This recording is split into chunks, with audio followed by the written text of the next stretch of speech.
We're talking today with Warren Gohl of Guadalajara, Mexico. The interviewer is James Smither of the Grand Valley State University Veterans History Project. Okay, so Warren, let's kind of begin at the beginning. You can start with where and when were you born? All right. I was born in Chicago, Illinois, 1941. Okay, and then did you grow up there, or No, I lived in Chicago until I was about 6 years old. My mother divorced my father, and she married again real quick, and we moved to Cincinnati. And I began second grade in Cincinnati.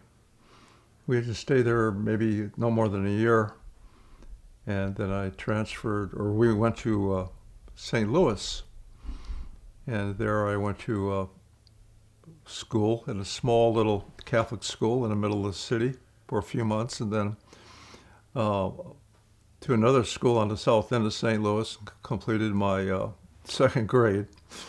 And then we moved to a suburb of St. Louis called Clayton, and I went to the third grade there. Then I was sent to a Catholic school for the fourth and fifth grade. Then we moved into the city, and I began St. Louis as a city, and grade school, sixth, seventh, and eighth grade. And moved again, went to the south end of the city, and I went to 1 year of St. Mary's, South St. Louis, a school for boys, an excellent school. I've got fond memories of St. Mary's School for Boys.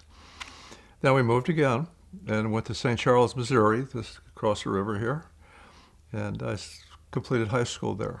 Okay. At age 18, and I joined the Army. All right. Let's just talk a little bit about the family. Now, you're Native American. Now, were both of your parents Native American, or just your father? My father was, I don't know where he's from or his family. Okay.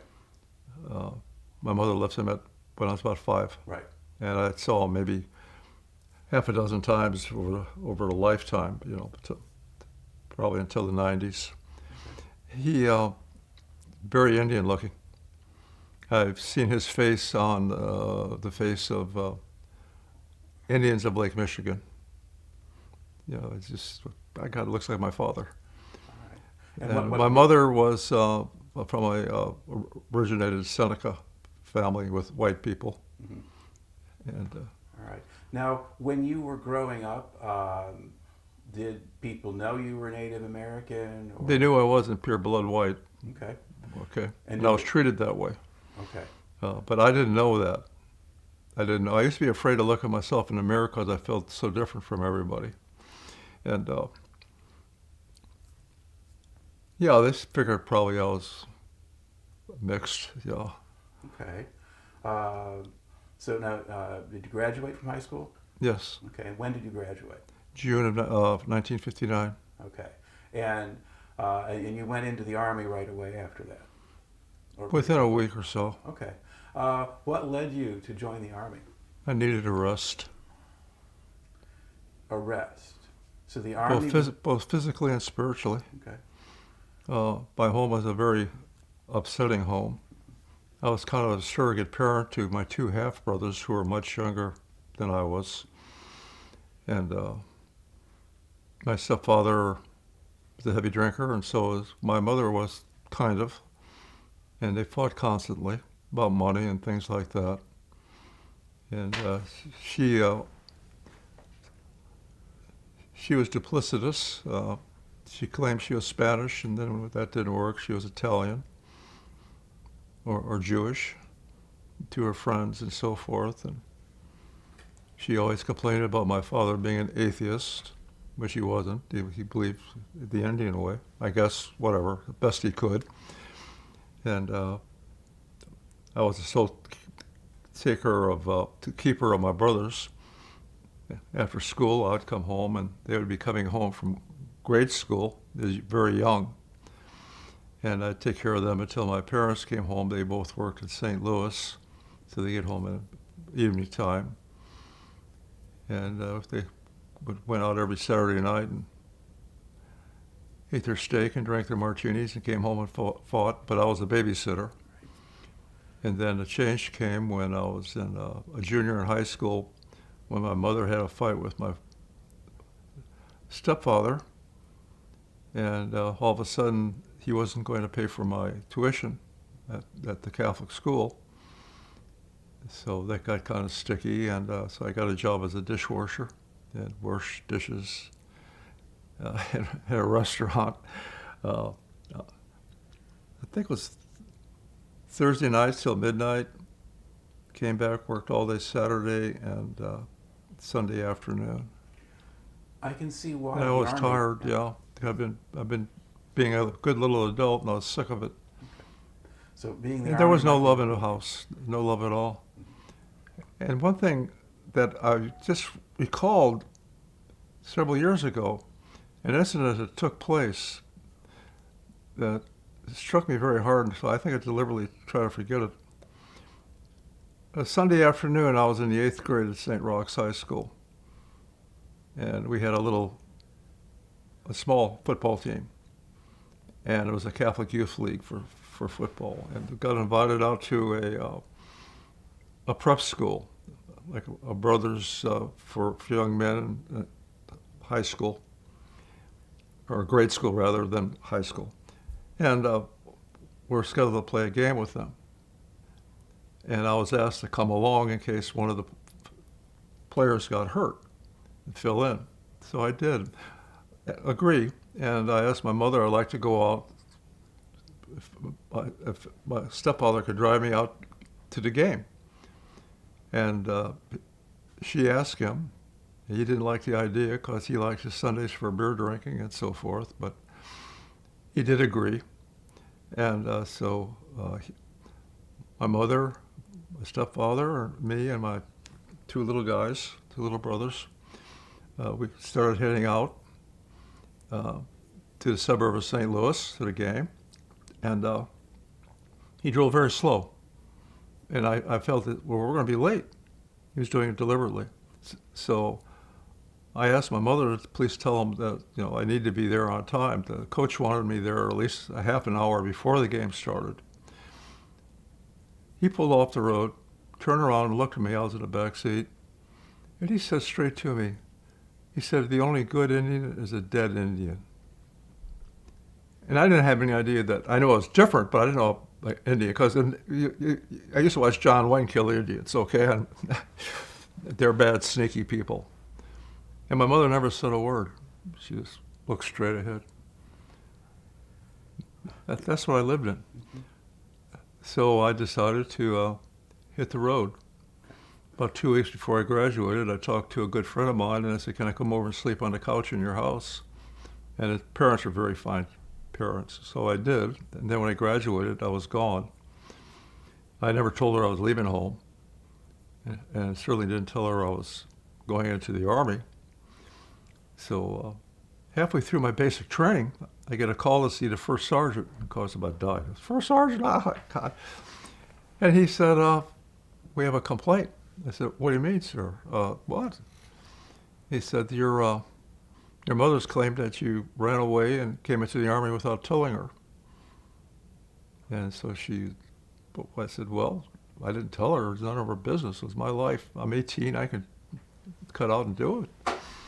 He says, well, we want you to write your mother and tell her where you're at and that you're safe. I said, I don't want to do that. He said, you're going to do that, or otherwise we're going to just discharge you right now. I said, oh, shit. So I wrote a little letter, brought it back to him, and gave it to him, and he mailed it. But why didn't you tell your mother? So I didn't trust her. So that's how I got started in the Army. Okay. So when do you actually enter the service? When do you start in the Army? I started in the Army, I signed up, I think, July 1st. Of what year? 59. Okay. And then? Immediately went to Fort Leonard Wood, Missouri. All right. So that's your basic training. Right. All right. And what was basic training like at that time? It was easy. My stepfather, for one thing, taught me to hunt. So we used to get up Sunday morning before sunup and check everything out, and then go out. And I look back now, I feel bad about it for hunting squirrels and rabbits and with shotguns. It's crazy. And we didn't need the meat, but that was his recreation. And I did a lot of that, and I did a lot of hiking and getting away. We lived in the west end of St. Charles, Missouri, and in those days there were still a lot of farms and forests and so forth. And we had a small, brand new subdivision that was cutting edge into the woods and so forth. So I had a place to go hide for a while. And I was used to the heat, Yeah. And you had gone to Catholic schools, so following orders probably wasn't too hard. it was an improvement because I didn't start Catholic school until the 4th grade. And I think my stepfather was an excommunicated Catholic because he had divorced. My mother, of course, wasn't. She was whatever, and didn't particularly seem to want to go to church, or a lot of times didn't. He talked her into sending me to Catholic school because it'd be a better school for me to learn, and he was right. But what I was remarkable about the Catholic school, the very first day I went there, my mother took me there. She'd already arranged for me to be enrolled, and we went to the principal's office, and she signed papers and so forth. And then a nun and her and myself walked down to my new classroom. Now, this was in the middle of the day. It wasn't first start in the morning. And she opened the door, the other nun did, and had the sister come out to the hallway and explain, this is a new student and so forth. Would you please begin him? And so this nun took me into the classroom, called everybody quiet. I'm going to introduce this young man here. He's going to be your classmate. And she put her arm around me and gave it a nice feeling, and said, this is Warren Wellenkamp. That was the name that it wasn't official, but that's the name I had to go under, my stepfather's name. And this is Warren Wellenkamp, and he's going to be with us, and please welcome him and help him out, and blah, blah, blah. And she gave a big smile, and she said, everybody give him a hand, and they did. So I felt, hey, I'm welcomed. This is great. And I think now she recognized who I was, and a lot of nuns had reservation experience. So she brought me in safely, in a good way. All right. Now we're going to go back here. So you really didn't have much trouble adjusting to life in the Army. You were in good shape. No, because I had moved a lot. Okay. And how long did the basic training last? In those days, it was 8 weeks. Okay. And after basic training, what did you do? Well, we had a couple of weeks to take off. Most of us did. Go back home or whatever, which I did. I didn't stay at home. I had some friends I stayed with. Then I caught a bus, or went back down to the induction center downtown St. Louis, and they bussed us down. It was on a Sunday. They bussed us down to Fort Leonard Wood, and we had 0 week, getting your uniforms and basic orientations and your shots and things like that. And then basic training started for 8 weeks. Right. So you had that, and then after the basic training, now what happens? Well, again, we had a week or so if we wanted to take it, and then we're given vouchers to go where we needed to go. And I was given vouchers for Fort Gordon, Georgia, to the signal school.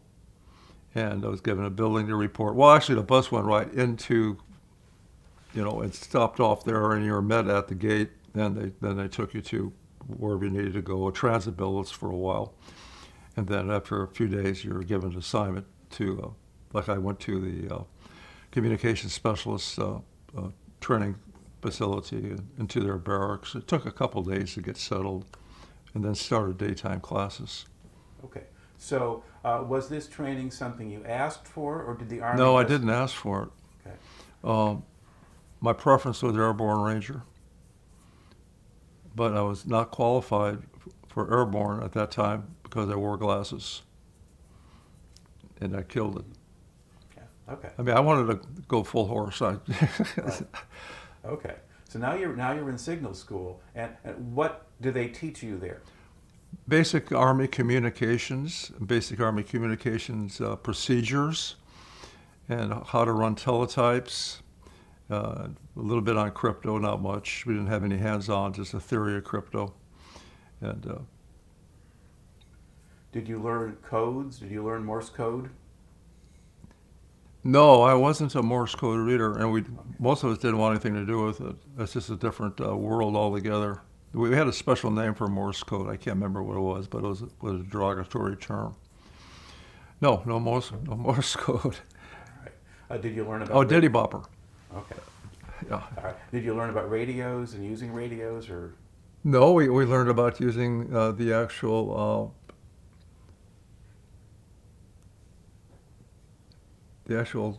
device that they had a particular name for it. I can't recall it right now. But it was basically an electronic typewriter built into a power source, and you had procedures for typing. Then you had a printer for tape, that rounded up, and and so forth. And you didn't. Once you sent it, you didn't have a copy. Okay. All right. And what was life at Fort Gordon like? It was pretty standard. First military post I'd been on. But they had the movies, but you had to be back at the billets by 8 o'clock at night. And you couldn't wander all over the place. I mean, they had only specific areas you could go to. And weekends, we really didn't do much at all, to be honest with you. Okay. And how long were you at Fort Gordon? That was, I think, just an 8-week course. Okay. And once you complete that course, what do you do next? Well, most of the class got orders for Germany. So did I. And we're restricted to post until the shipment date. And I did something very... I've always been kind of an independent person because I was given a lot of responsibility as a young kid. So I was used to making my mind up on situations that adults normally would do. I had taken a Greyhound bus from St. Louis to Fort Gordon, Georgia. Somewhere along the way in the beginning of our trip, stopped at a station and put on some more passengers. And a young girl came. Maybe she looked a little older than I was. And she sat behind me on the bus. And after a few hours, she leaned over to me and said, "You're in the Army, you got a uniform?" I said, "Yes." She said, "Oh, my old boyfriend was in the Army," this and that. I said, "Okay, whatever." And there was an empty seat next to me. And she said, "Can I come and talk to you? I'm coming from Chicago." And I said, "I was born in Chicago." So we had all that connection. And we kind of fell in love. And right when I graduated from the course, the teletype operator course, she had come up and was staying at a guest house there on post, and so we had a couple nights together, not all night, because they wouldn't permit it, but we talked, and she said, "Oh, I wish you weren't going to Germany." She said, "I wish you could come down to Miami and live with me and my mother," and we became in love. See. So the day before we were scheduled as a group of students with orders to Germany, I said, "This is stupid. I'm going to Florida." So I hitchhiked up to Florida and got to her house and stayed there for a few days.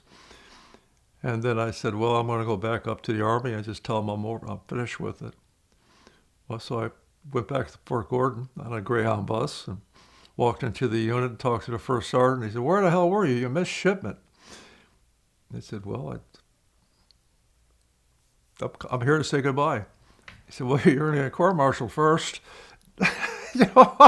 So I got a summary court-martial, 30 days of hard, heavy duty and all that, no confinement. And they asked me, so, "Well, you could stay if you give us your word that you're going to follow orders and all that." And I thought about it. Well, I don't want to go back to St. Louis, St. Charles, for sure. And things don't look too good right now going to Florida. So I'll give it a try. So, I mean, that was great. Young kid, just dumb as shit, you know. When you leave Fort Gordon, where do you go? Fort Meade, Maryland. Okay.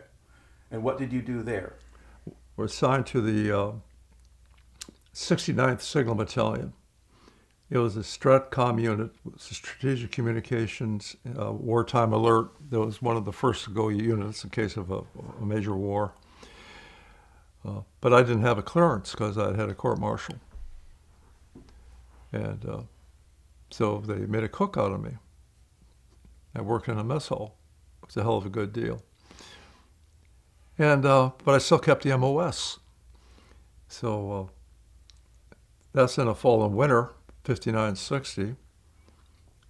And then in March, I got orders for Japan with the same MOS, even though I couldn't work it because I had no clearance.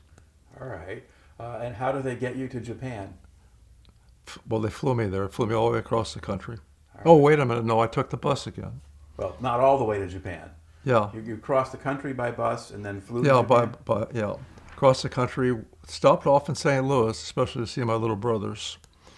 And then I continued on a bus ride to Oakland, California.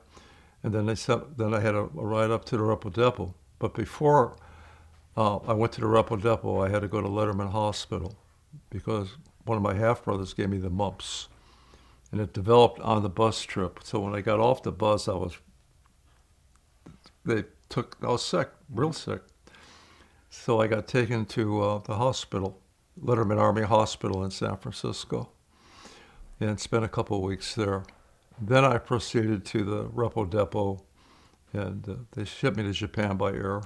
Okay. All right. And then where were you based in Japan? Camp Drake, south of Tokyo. Okay. It's in the Tokyo metropolitan area All right. with the same MOS, but I couldn't go to work as a teletype operator in the comm center again. And I filled out a form for applied for a clearance, but I never turned it in. In the meantime, they gave me a work on it's a teleprinter. I can't remember the name of it. It's a big beast, and it had a column 81 card, perforated card for logistical order of an item. And my job was to feed it into the machine. It would transmit it. They had a long tape that we kept wound up recording the transmission. And worked graveyard shift for about a year and a half or two, as a operator of that machine. Okay. And It was non-classified work. right. It doesn't sound very exciting. No, but I had days off, daytime, and it gave me an opportunity to wander, and I did. And I picked up Japanese very quickly. And about a year and a half after I was there, I met a Japanese woman, and we became involved and eventually married. She came to the States. So. All right. So being in Japan was okay after all, even if you Well, it was a didn't very, have a job. very settled environment. I enjoyed it greatly. Mm-hmm. And I love the Japanese people and their black hair, and they welcomed me. Mm-hmm. And they were, whatever. Okay. So you're in Japan. Okay. And then, let's see. So you're in Japan. So from April. I got discharged. You got discharged. Let's see. And when did you get discharged? I would have been discharged in June of 1962 after 3 years. Okay. And then what did you do after you were discharged? I wanted time to think because the lady who has become my wife, we talked about marriage. And I discharged, and I told her I want to go back to the States for a while, get settled, and then I'd try to come back to Japan or Korea. And that's exactly what I did. I went back to St. Louis, talked to old friends and so forth, went up to Chicago, visited my father. I hadn't seen him for about 8 years, something like that. And we, about 2.5 months after I got out, I couldn't find work, or didn't want to work really. I just kind of bummed around because I had some money saved up. And then walked into the recruiter's office in St. Louis and said I'd like to re-up. And they let me. Same MOS. I got assigned to the 1st Cavalry Division in Korea. Got to the unit, 13th Signal Battalion. They said, you don't have a clearance. I said, I never had a clearance. So they gave me a job in the supply office of the battalion, 13th Signal Battalion, as a property book clerk. And I worked that, and I enjoyed it. And made E4, made buck sergeant, acting sergeant, and then got married. All right. And then how long did you stay in Korea? 1 year, 13 months. All right. We were a DMZ unit, and I went through the Cuban Missile Crisis in the unit. Okay. So what happened at that time when the Cuban Missile Crisis was going on? How did that affect your unit? Greatly, because we supplied the division with signal services, long line, telephone, radio, all that, military radio. And so we had units scattered throughout the division supporting them with signal communication capabilities. And but when Cuban Missile Crisis came, we went up to DEFCON 2. DEFCON 1 would be you're shooting. DEFCON 2 is like cock pistol, we called it. And during the week of the Cuban Missile Crisis, when it was ready to burst, we were in positions. I was up on top of one hill with a 3.5 rocket launcher and a 50 caliber machine gun, which none of us, there's about 6 or 7 of us in that position. We lived there for the week, knew how to operate. Basically, we could probably shove it and get it. But it was, well, no clearance, but, So, but anyway, they made me an acting book sergeant while I was there, so Okay. everything was going well. I was a good soldier. And did they ever encourage you to get a clearance, or did they not worry about it? Excuse me again? Well, did they ever try to have you get a clearance? No. Okay. I was doing a good job with what I was doing. They didn't want to mess with it. Okay. All right. So you spend a year then in Korea, and where do you go next? Well, during the last few months in Korea, I had gotten a leave. I had applied to be married. In those days, to marry a foreign national, you had to go through a process of filling out paperwork and this and that. And she lived in Japan, so I had to go there and see a chaplain for one thing, and be understood that you have to receive our permission to get married because you're not over 4 years yet. Plus, you're overseas, and in those days, if you're overseas, you had to get permission. So I talked to the chaplain, and he said, well, laws of miscegenation in the States, and you're from Missouri. The Missouri law says that you can't marry a colored person, that's Japanese, Asian, colored. And so your marriage will never be considered legal in Missouri.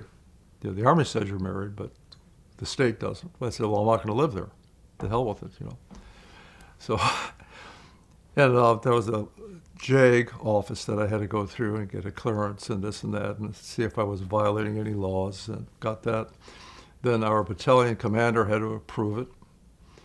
And in those days, you had to be E4 over 4 before you can even drive a car, in the military. It was very restrictive.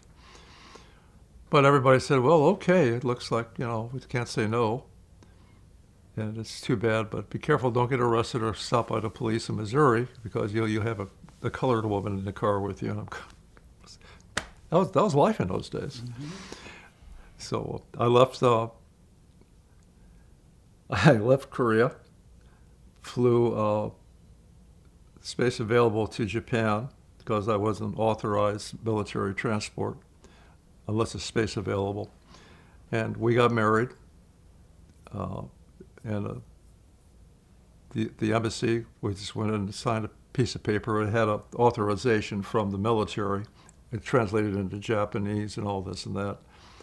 So we just signed papers, and I paid the equivalent of $20 and so on. And then we caught Space A to the United States, and I was assigned to Fort Hood, Texas.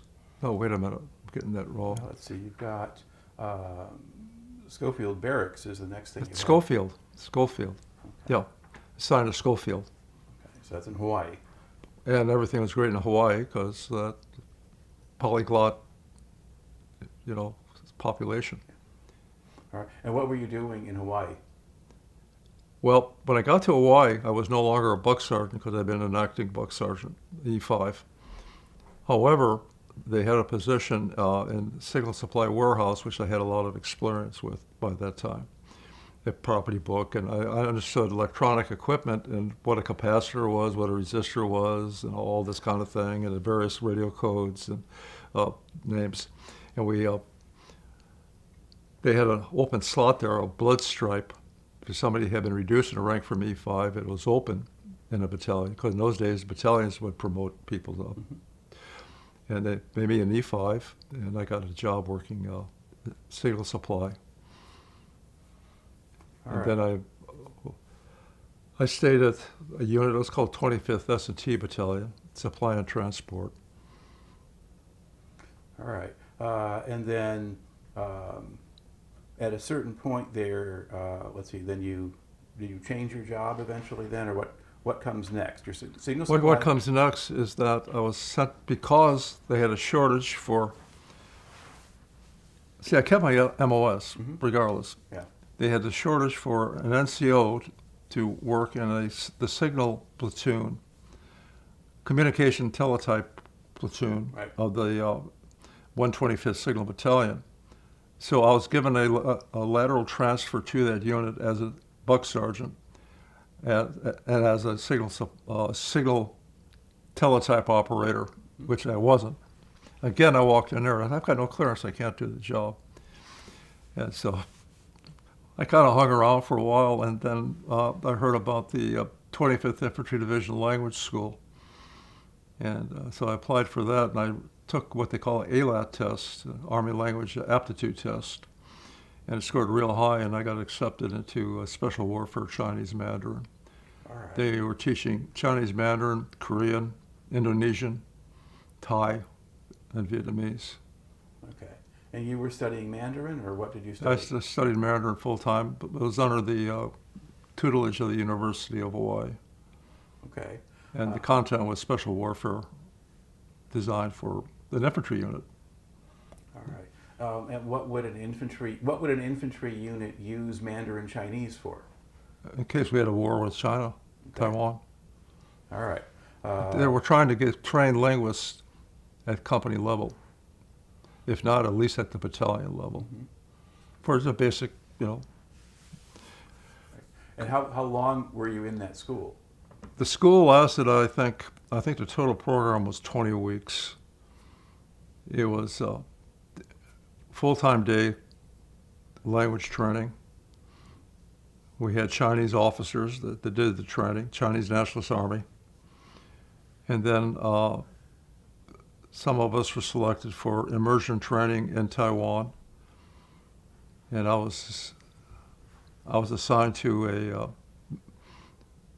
MAG unit, military Army Advisory Group or whatever. Yeah. I can't remember, but MAG. And all I was to do was to accompany a signal major around his work with the Chinese Army. Mm-hmm. And I lived on the economy. That was a requirement. All right. And I had a little Chinese fellow in a Jeep would come pick me up every morning, take me where I needed to be, and drop me off. And I lived with the Chinese, so. Okay. Now, did your wife go with you, or did she stay in? Did your wife stay in Hawaii, or did she? She stayed in Hawaii. Okay. Yeah. All right. And. Oh, no, she stayed in Hawaii, but she took space available by ocean, by boat, and went to Japan and stayed there. Then Okay. after I returned to Hawaii, then she took one back. Okay. All right. So how long were you in Taiwan? 3 months. Okay.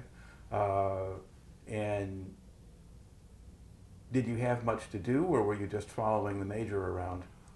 I had a lot of freedom, but there was some mandatory time that I had to spend with the major because he's a signal advisor to the Chinese Army. So I did have the experience of going into the field with him.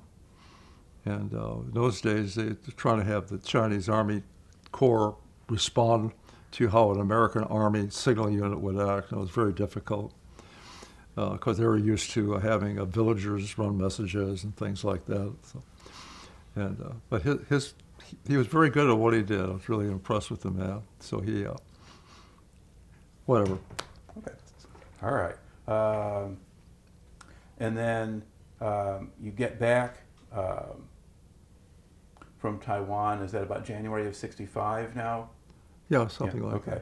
that. And what's your next assignment? So you go back to the 25th Division? I was assigned to the 25th Military Intelligence Unit Detachment at Schofield, 25th, MI of the 25th Division. Right. As a Chinese Mandarin linguist. I wasn't an interrogator. Okay. I was a translator, interpreter translator. All right. Now, did you need a security clearance for this? When I arrived in Hawaii, I was working with signal equipment supplies, and the S2 of the brigade called me and said, "You don't have a clearance. What happened?" I said, "Well, I just didn't want to go through the whole thing of telling them, whatever, pain in the butt. I was hoping to just forget about it. Because I wasn't really dedicated to any particular work in the Army. I just wanted to be in the Army, So I said, we're going to fill out a DD-98 or whatever, and, we'll see what happens. And I got a clearance really quick, up to secret, which is fine. That's all that was required. So I had a clearance when I went into the MI. Okay. All right. Now, so you're basically there in Hawaii through 1965 pretty much with this job. Right. Okay. So what were you doing day to day in that job?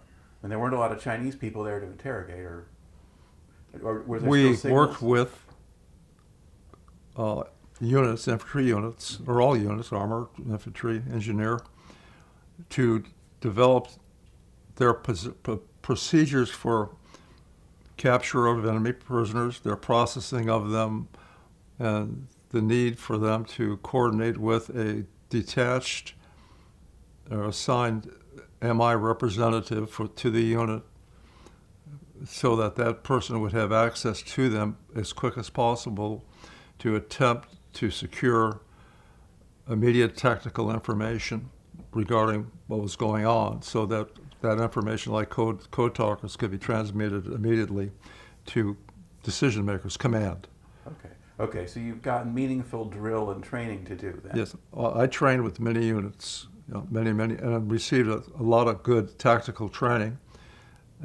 We had people that played POWs, and my job was to go and grab them and start working on them and getting perishable information as quick as possible, which was, where are you guys at, the bad guys? How many were you? What do you intend to do?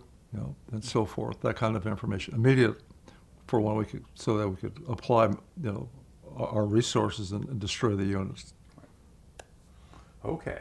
Now things change at the end of 1965. What happens next?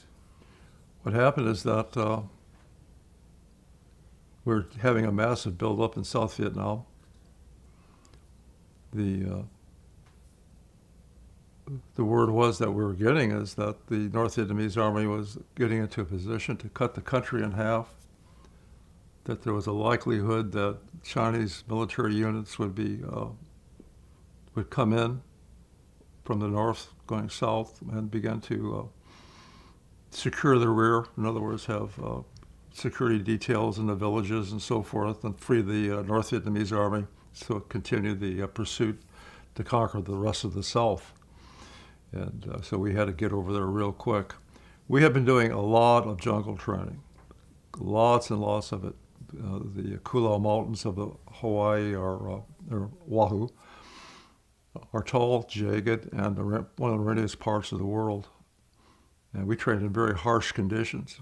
Tie ourselves to trees to keep from going down at night. I mean, this was coming out of helicopters, practicing inserts, all kinds of things like that. And we did have interrogation of role actors as prisoners and resisting our efforts to talk to them, so we had to use other means.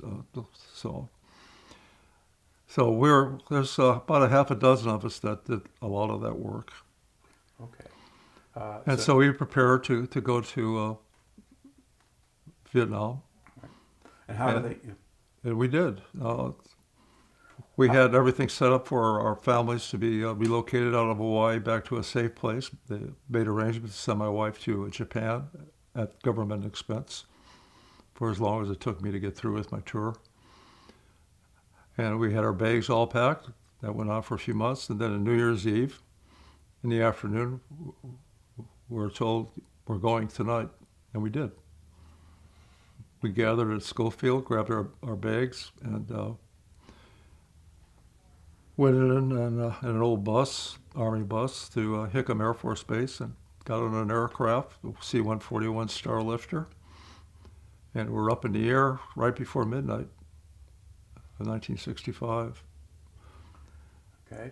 Now, did that plane stop along the way? Sure, stopped at Wake.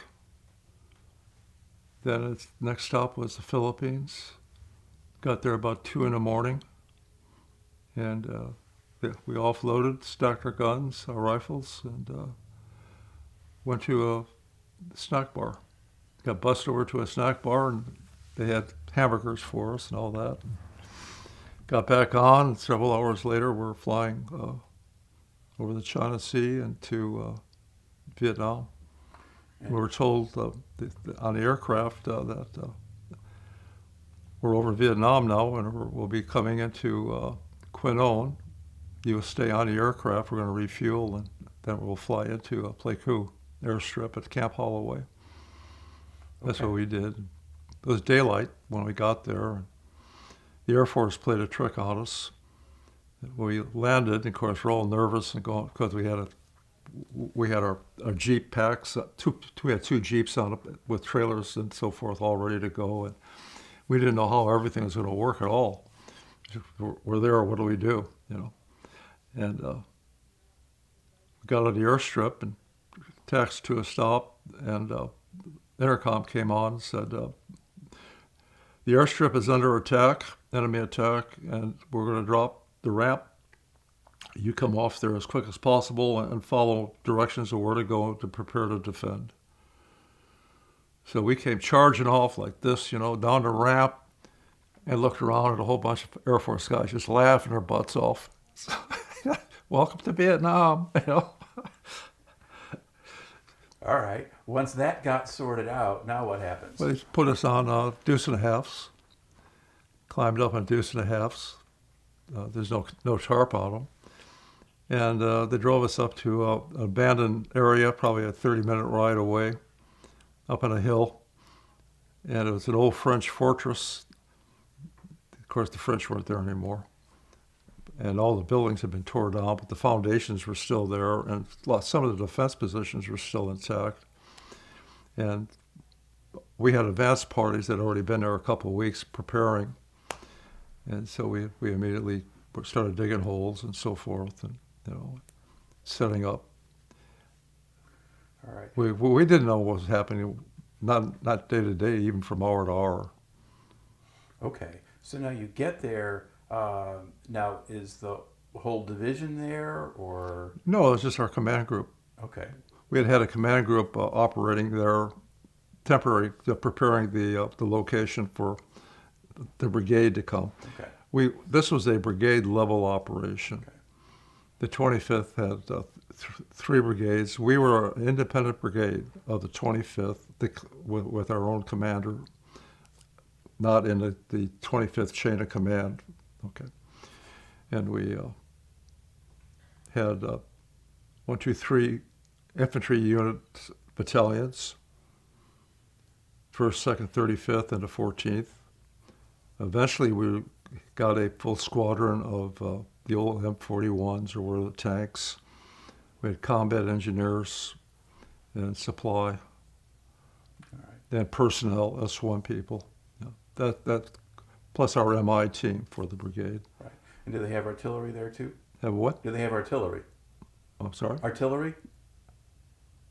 A third? Artillery. Cannons. They had first of the five, artillery, yeah.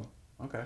That wasn't there when we got there, of course, and it didn't get there for several months. It was brought over by boat. All right. But they wanted to get a good presence in there quickly because of the so-called threat of the North Vietnamese Army coming down in mass. Okay. So They'd already had major North Vietnamese contact with Yadring Valley, with Joe Holloway's outfit, a couple months before, in the fall of '65. So. okay. Now, once you're there, what actually happens? Well, there wasn't any bad guys around, that's for sure. And we started hiring Vietnamese to help dig latrine holes and things like that, and help repair the roads, the dirt roads that needed to be cleaned up. Bush needed to be cut down, things like that. We set up a perimeter and started a normal deployed operation. And we didn't have our first battalion level, brigade controlled field operation until March. In the interim, we kind of did what kind of training we could, defensive training, probing around the outside of the perimeter, going into local villages and so forth, getting to know the people. But we were not harassed by the VC. It was all VC country, okay. And no North Vietnamese. All right. But we started talking to the villagers. We had a liaison with the Pleiku city, small city, to determine if there was any threat from that direction. And we had people from the 1st Cav Division that came and gave us briefings about the Yadring Valley, the battle, lessons learned, and so forth. They're on K, it's several hours drive away from us to the east. And then we didn't have our first operation until March, and that was Operation Davis, Bombe Tuot, and I was with the advance party. There was 2 of us that went there, interrogators with our interpreters. Mm-hmm. They were Vietnamese Army sergeants who I think both of them had been in France in school. Spoke French and pretty good English. Then I had a couple of Montagnards, Irregular Defense Force, who provided the Montagnard dialects and had some Vietnamese training. So when I talk about code talkers, we had 3 languages to go through. Okay. To get a product. Right. So what actually happens on the operation?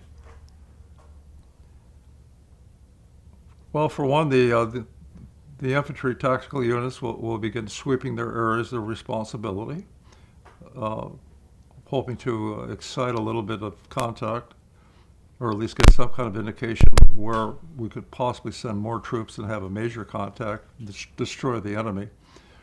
We used to call it tiger bait. The units would go out there first probing, and they get contact, then they'd call back in, be assessed if they needed more support, and this and that. And it could grow from a minor contact to a major battle real quick. You just didn't know. So we're operating at a void. We had almost no intelligence about what lay out in front of us. We just knew they were out there somewhere, and not with very highly advanced weaponry. They had mortars but no artillery. They had no aircraft. They had no vehicles. They were all on foot. This is the North Vietnamese Army I'm speaking of. And we heard that they were very poorly trained, and they were lost, and they're young kids, farm kids, easy to beat up and all that. It was just the opposite was true. But so that's how it all started. Okay. We had no order of battle information. We had to build it from scratch. Right. Okay. Now, do you have contact on that operation? We had a lot of contact. Okay. All the maneuver battalions, 3 battalions had contact. combat engineers that are very, very important, and they had contact because bridges had to be rebuilt. This is old French country, and a lot of the damage that had been done during the French Indochina War remained. So reestablishing roads, bridges over certain areas. We even had old mines that had to be taken care of. Our first contact began in March of '66. Operation Davis was named after the first American killed in our in the brigade at that location. There was a small unit was ambushed and he was killed. And we did our first walk in the woods. I was assigned to the first 14th and hit the woods with them. And we had minor contact. We actually captured a couple. And I was very new at this. It scared her too, because I wanted to make sure I got all the pertinent, immediate information that was possible, to keep us from getting smacked, And we were at the site of an old Special Forces camp. Been there like 64, 63. It had been overrun by the Montagnards that lived in that area called the Full Revolution. The Montagnards wanted to create their own little country in that area. So they fought everybody that was coming there. So this is the ruins of an old Special Forces A-team compound that we set up in. And the local Special Forces at the Bombay Special Forces Center helped us out with intelligence in the area, suspected areas where they had had contact before, blah, blah, blah. So we took advantage of that and went out walking. And like I say, we're tiger bait. We're out there looking, hoping, draw contact enough, and then come in with air and artillery. And did that happen? Yeah. Okay. Yeah, we did. Not much. Yeah, we spent about 2 weeks there and pulled back with lessons learned to play coup. And then we began to have more sophisticated approaches and tactics and so forth. And then we were alerted that there was a Vietnamese force, North Vietnamese force, outside of Mangang Pass. And they were up in the hills and so forth. And I was with the 1st 35th at that time. And we convoyed by jeep to that area. And on the way, we received we thought we were receiving small arms fire. And we pulled off the road. And on our right was these extremely tall, 10 to 12 foot grass. We couldn't see through it. On the left was typical tree forest. And the enemy was supposed to be, we're getting reports that there's fire coming from that direction and so forth. And so we had come off the road. We got on a skirmish line, started going in, and then we're told that A1Es were coming in from the coast to do a bombing, softening run on that particular neck of the woods. And so we got down and stayed down, and the A1Es came in. It's my first time under air support. You can watch the planes coming up and down, and then they come at you, and then over you. And you can see the bombs coming out of the A1Es. They're small bombs, 250 pounders. And all the excitement of the A1Es and the bombs going off and this and that, we still hadn't found any North Vietnamese. So we stayed in the woods for several hours and then pulled back out. And then, of all things, several irregular defense South Vietnamese forces came walking out with their hands up in the air like this. And they had been villagers, and they were out hunting squirrels. And they were firing their rifles, and we weren't going very fast, and we heard the gunshots, and we assumed that was bad guys shooting at us. So our first firefight, we didn't shoot around, and all we got is several friendly squirrel hunters. Okay. So we continued on, and we went up to an old Special Forces camp up on top of Mangang, and there's still a couple of Special Forces guys there. And they were working with the local Montagnards for what kind of security they could provide for that part of the neck of the woods. And we encamped, I think probably about a 2 company with command posts in a large open area. And it was on a hilltop, and adjacent hilltop was a hill was a tea plantation by Madame New. That was her big tea plantation, a huge thing. And we couldn't go into it. It was off limits for us because it was friendly and it belonged to the government and all that. That night we were all just laying there 8, 9 o'clock at night. I didn't know what was going to happen, And we didn't know if there was going to be an attack or anything. It was just that we had to be vigilant. And some gunshots started coming out of our perimeter. Our people were firing toward the tea plantation.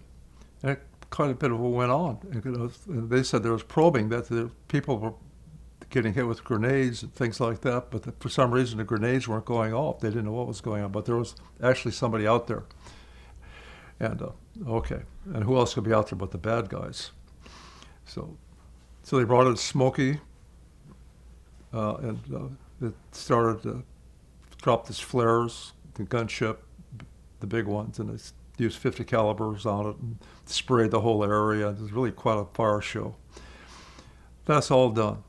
Okay, waited for daylight to do a bomb assessment and see what the hell's really out there, draw fire if necessary. And all they found was a bunch of dead baboons.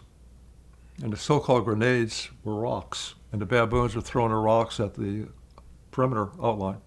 Because they're probably mad because people had come and disturbing their peace. So that was our second firefight. Okay. We went back with a body count of 0 and a 0 count of weapons. First major operation. Mm-hmm. Or second major operation. So things were looking good for us. Right. But after that, we had the real thing. And by then, I had made a decision to work with the 1st 14th, and I asked for the S2 to support my request to be detached to them and be an on-site interrogation unit with language support for immediate tactical information. And I would work with the maneuver unit all the way on down to the recon level and go into villages and see what we could find. And I did that for the rest of the year.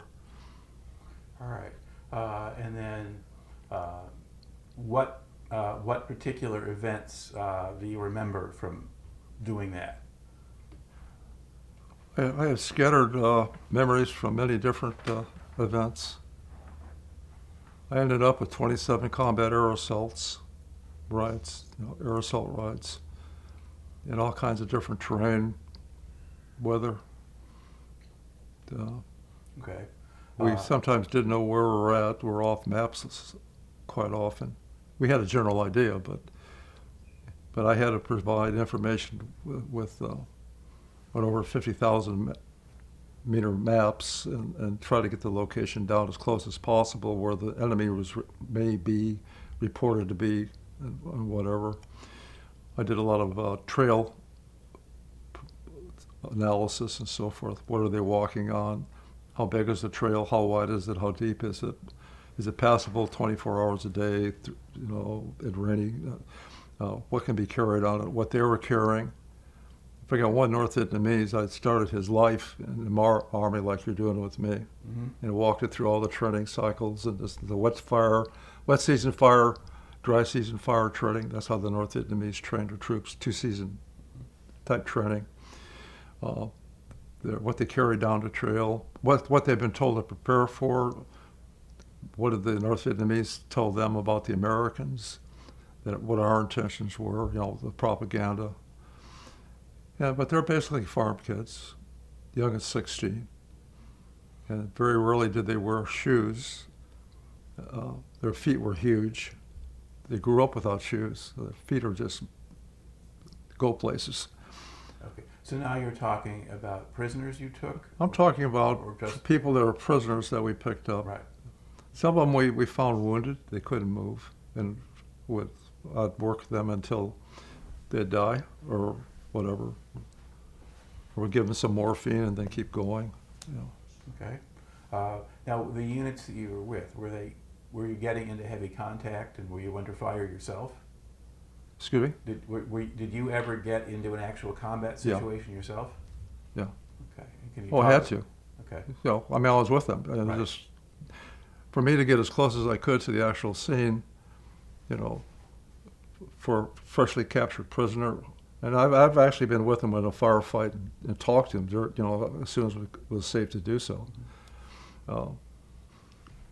So I saw it firsthand. And I wanted it that way. Okay. The only way I could do the job, I felt, is be as close to the enemy in all situations as I could. So I could assess the area where they were at. And then when I start talking to them, I could kind of merge all these feelings together and come up with a good synthetic assessment, but it was based on some fact, you know. Right. Would you move around with a company command group? Yeah. Is that the normal way to do that? I was out with all the way on down to recon level. Okay. I was out with recon at times. Okay. It's Now- for small unit operation going into villages or around villages and trying to find out what's going on, you know. Yeah. Now, did the battalion have a recon platoon, or did it go? Was there a specialized recon platoon? No, it was organic to the battalion, Yeah. Yeah. recon platoon of the battalion. Right. And it was a very flexible resource. Sometimes a couple squads would go with a company, Mm-hmm.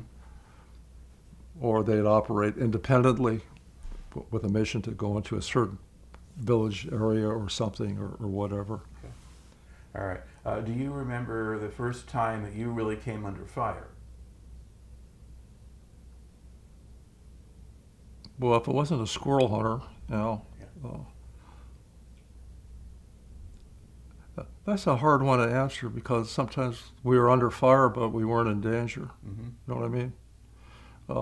That can happen quite easily. It was more often the case, you know, receiving fire, you know they're being fired at, but where you're at, they couldn't hit you, you know, that type of thing. But there were some times when I was belly down and the shooting was going on, you know. Right. And especially so toward the middle of the tour, we were starting to, well, the biggest ones were the battles of Dragon Crater, 3-week battle in November of 1966. We'd already been out there for several months. And we encountered, one of our companies encountered a North Vietnamese unit, and they kind of stumbled into it, and they got trapped. And they took very, very heavy casualties. A couple Medal of Honors came out of that fight. And the rest of us jumped in and secured a lot of the area. We created what was known as LZ Lane, which for the first few nights was we thought we were going to get overrun, but we didn't. You know, the threat was there, but it never materialized to the level it could have. And I operated out of there under orders of the S2 to whatever units were getting into contact in that sector area. It was we had the support of special forces. Defense forces from the Morton Yard people there that helped us out quite a bit. But basically, we took real heavy losses. The fight lasted 3 weeks, in and out, in and out. And I saw a lot. Okay. You know, so I was in a lot. All right. And I remember laying on the ground one time. We were sweeping an area in the woods, and lead elements that came under fire, and we all hit the ground, you know, waiting to see how this is all going to turn out. And the S2 we had an S2 that was incredibly brave man, and he's always out with the guys, you know, in contact. If he could get out there, he did, and he's always doing that. He got a Silver Star for gallantry for it. And so we're kind of scattered out the 15, 20 feet apart, coming into this area. It's all trees, but they're spaced out, you know, they're not close together. And there were snipers up ahead, a few hundred meters up ahead, starting to hit the advancing troops. And it got real heavy fire going on. And we were just decided we had to get underground so we didn't get hit. And Dick said, hit. I jumped down, lay down, like this, and I was right next to a termite mound. And just a hell of a place, And he was about 15, 20 feet away. But in between us was something I'd never seen before in my life, where we actually got down and hunkered down. I'm laying there and I heard this funny noise. And I turned and looked, and there was a several feet long carpet of flies on something. And they're making a loud droning sound, buzzing sound. And I'm saying, what the hell is that? Because the fly cover is moving, it's alive. Then I saw a little wisp of hair and a piece of a skull through the swarm of flies that were covering this body. That was a body. It was a North Vietnamese dead body that the flies were consuming.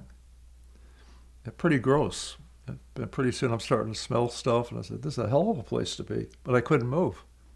I was there until I said, it's safe to go, And I'm just looking at this, and oh my God, And I'll never forget that. I mean, that was just, but we got up and we went.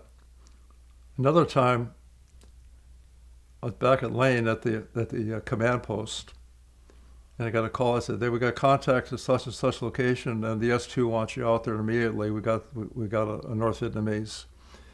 It was only about a 10 minutes ride, slick ride.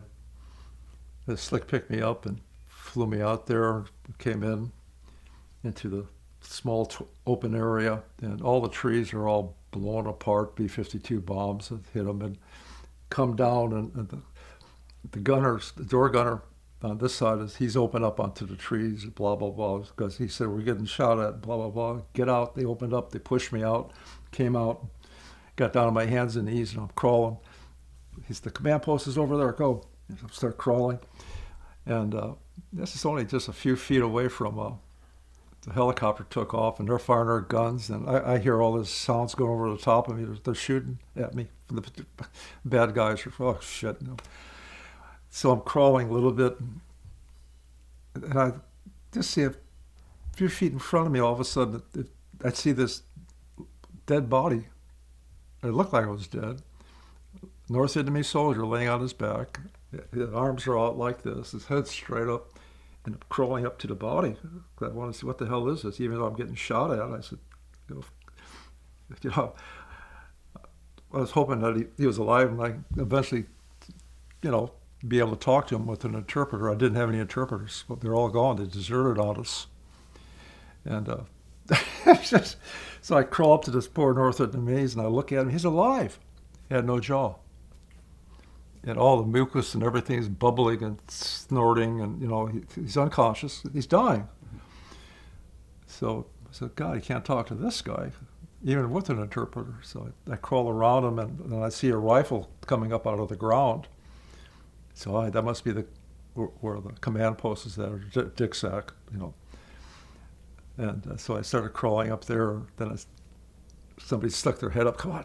I kept crawling, and I got to the edge of the hole. It's B-52 crater. Somebody pulled me in, and I came rolling down into it. And that's where they were holed up. They'd been in fire, and I said, Dick was here. And I said, I don't have an interpreter. This guy's about dead anyway. I mean, this is your North Vietnamese? Yeah. I thought maybe you could do something with him. I said, what? I said, why'd you call me out here? He said, well, we needed another rifle. But that was the attitude. You know what I mean? It was just that type of life. Death, but a subtle sense of humor would also be there. Okay. So how many people were in that crater?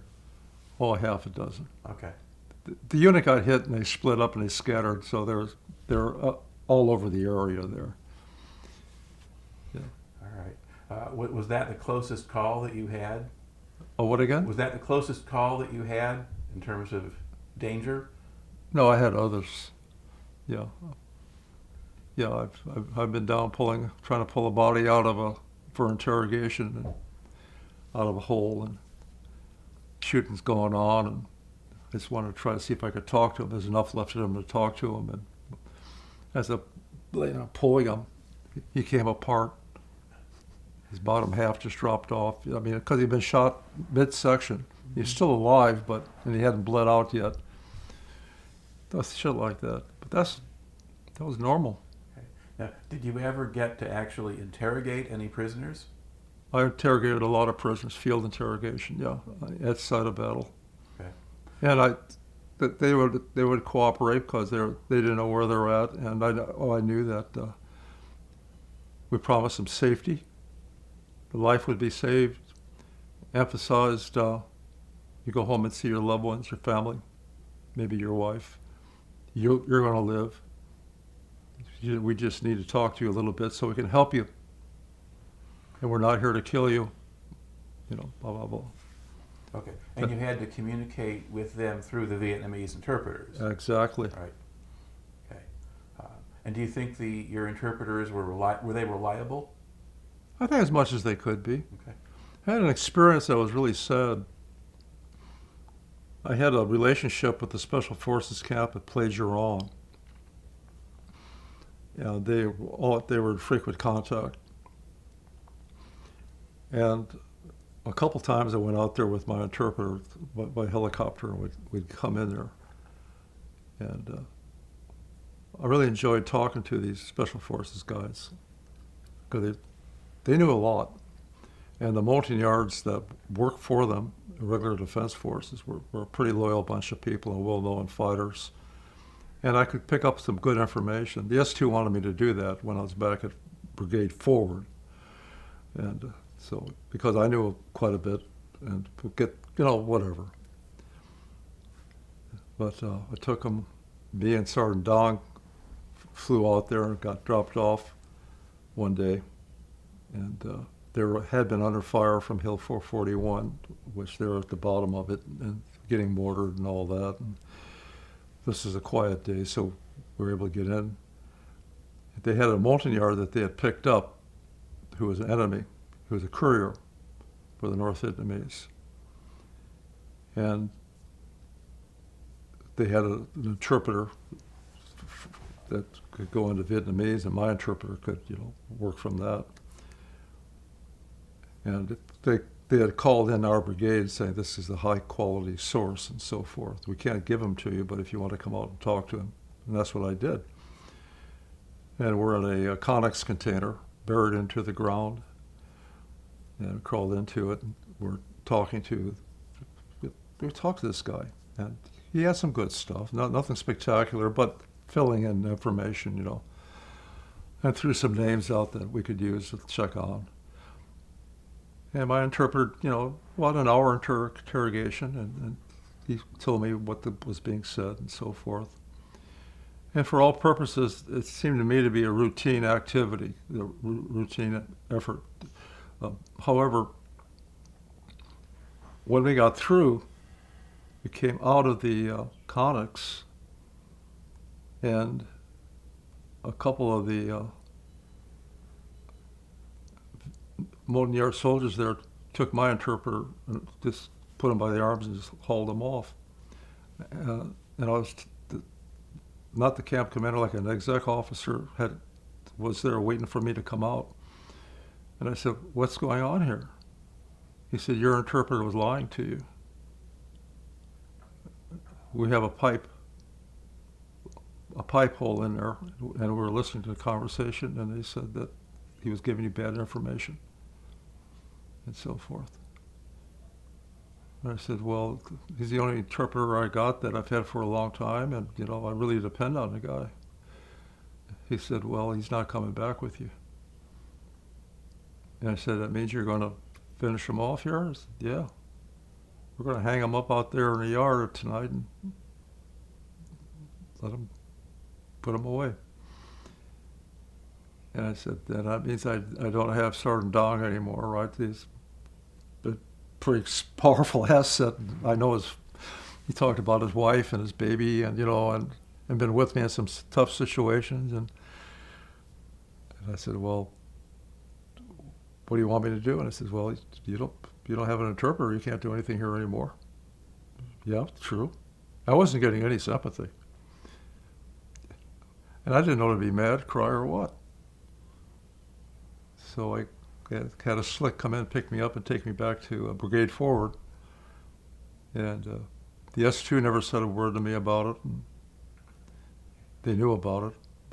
So just for reference here for the audience, so S2 is sort of the intelligence officer. That's an S2 is an intelligence officer. The S2. Yeah, he's a brigade intelligence. NS2 is intelligence. Yes, yeah. Not everyone knows that, so just get that clarified. And Okay. I buried that information because I said, "Oh God," you know,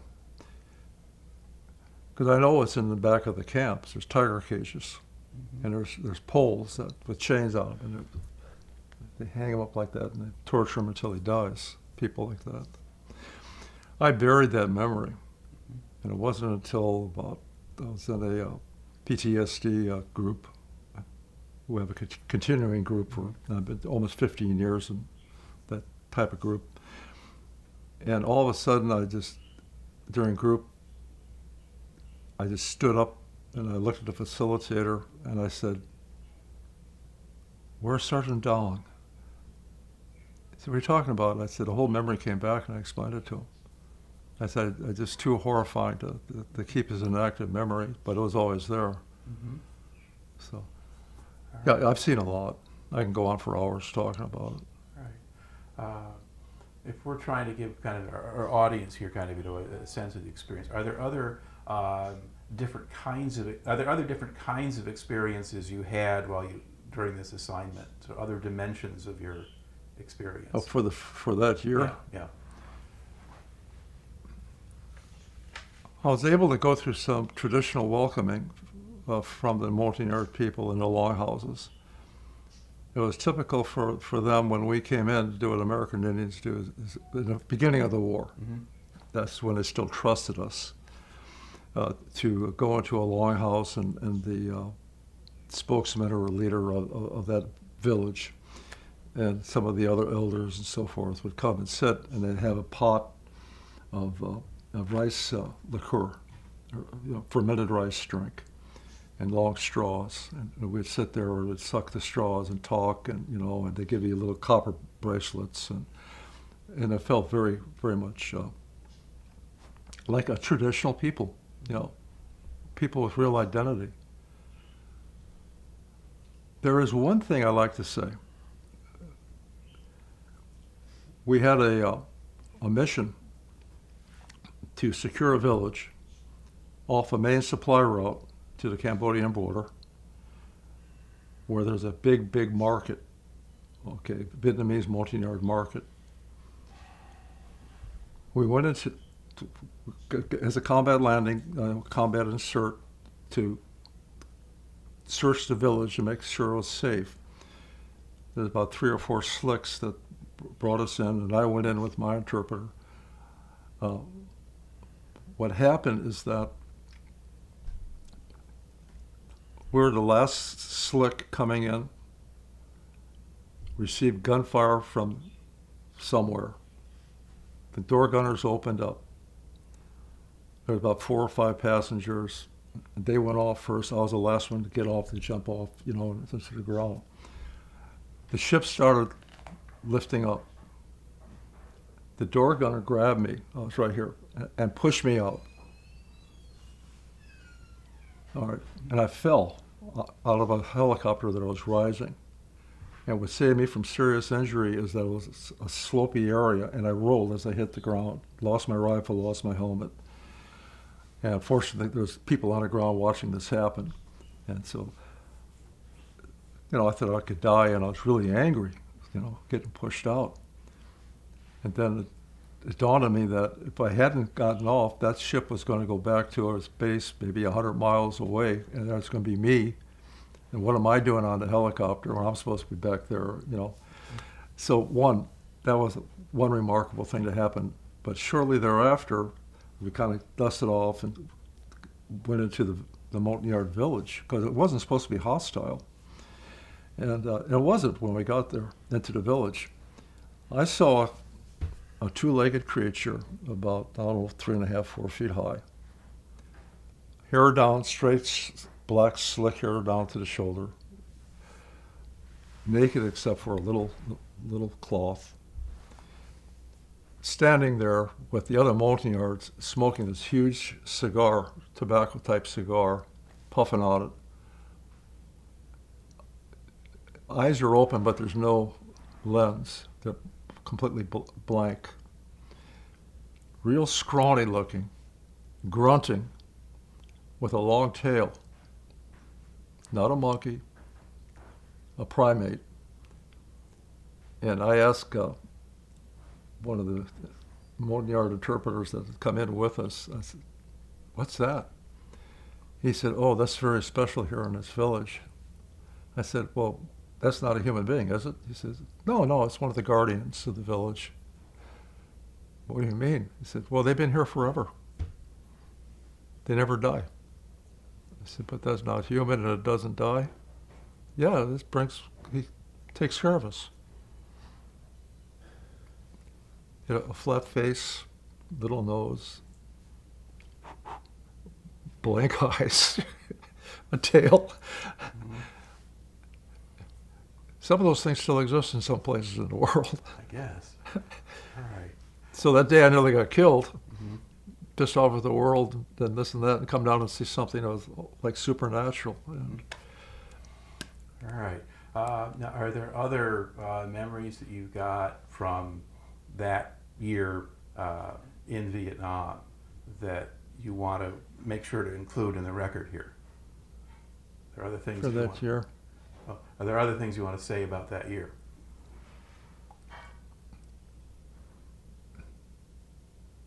I saw some people who had been tortured by American soldiers. Young women, Coca-Cola sellers. We had moved into a place called Katika. Well, we also call it the Oasis. It was a forward base camp for the brigade launching operations in that particular part of the highlands. And there are a huge, massive tea plantation called the Oasis. And at our base camp, our forward base camp, we had set up a hex tank and so forth for half a dozen of us guys, and I would go out for a few days and come back in, that kind of thing. Mm-hmm.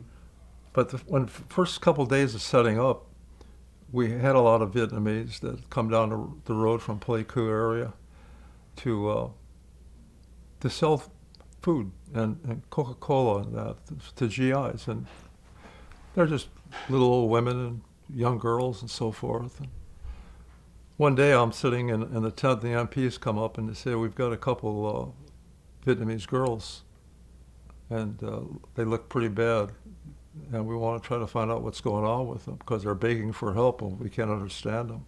These are, MP guards on the road. Right. So they brought them to us, but they knew we had interpreters. So I started talking to one of them through my interpreter. He says, "Well, what's going on?" And she said, "I've been burned with cigarettes," and she had burn scars all over her, open wounds, and looked terrible, all beat up. And what happened? She said, "We're selling Coca-Cola, and they took us and they raped us, and then they tortured us with the cigarette." And these are young kids. I mean, young teenagers. And I just thought, God, and that's the kind of thing that left me, because I've seen Vietnamese or American soldiers damn near get killed trying to help somebody. Mm-hmm.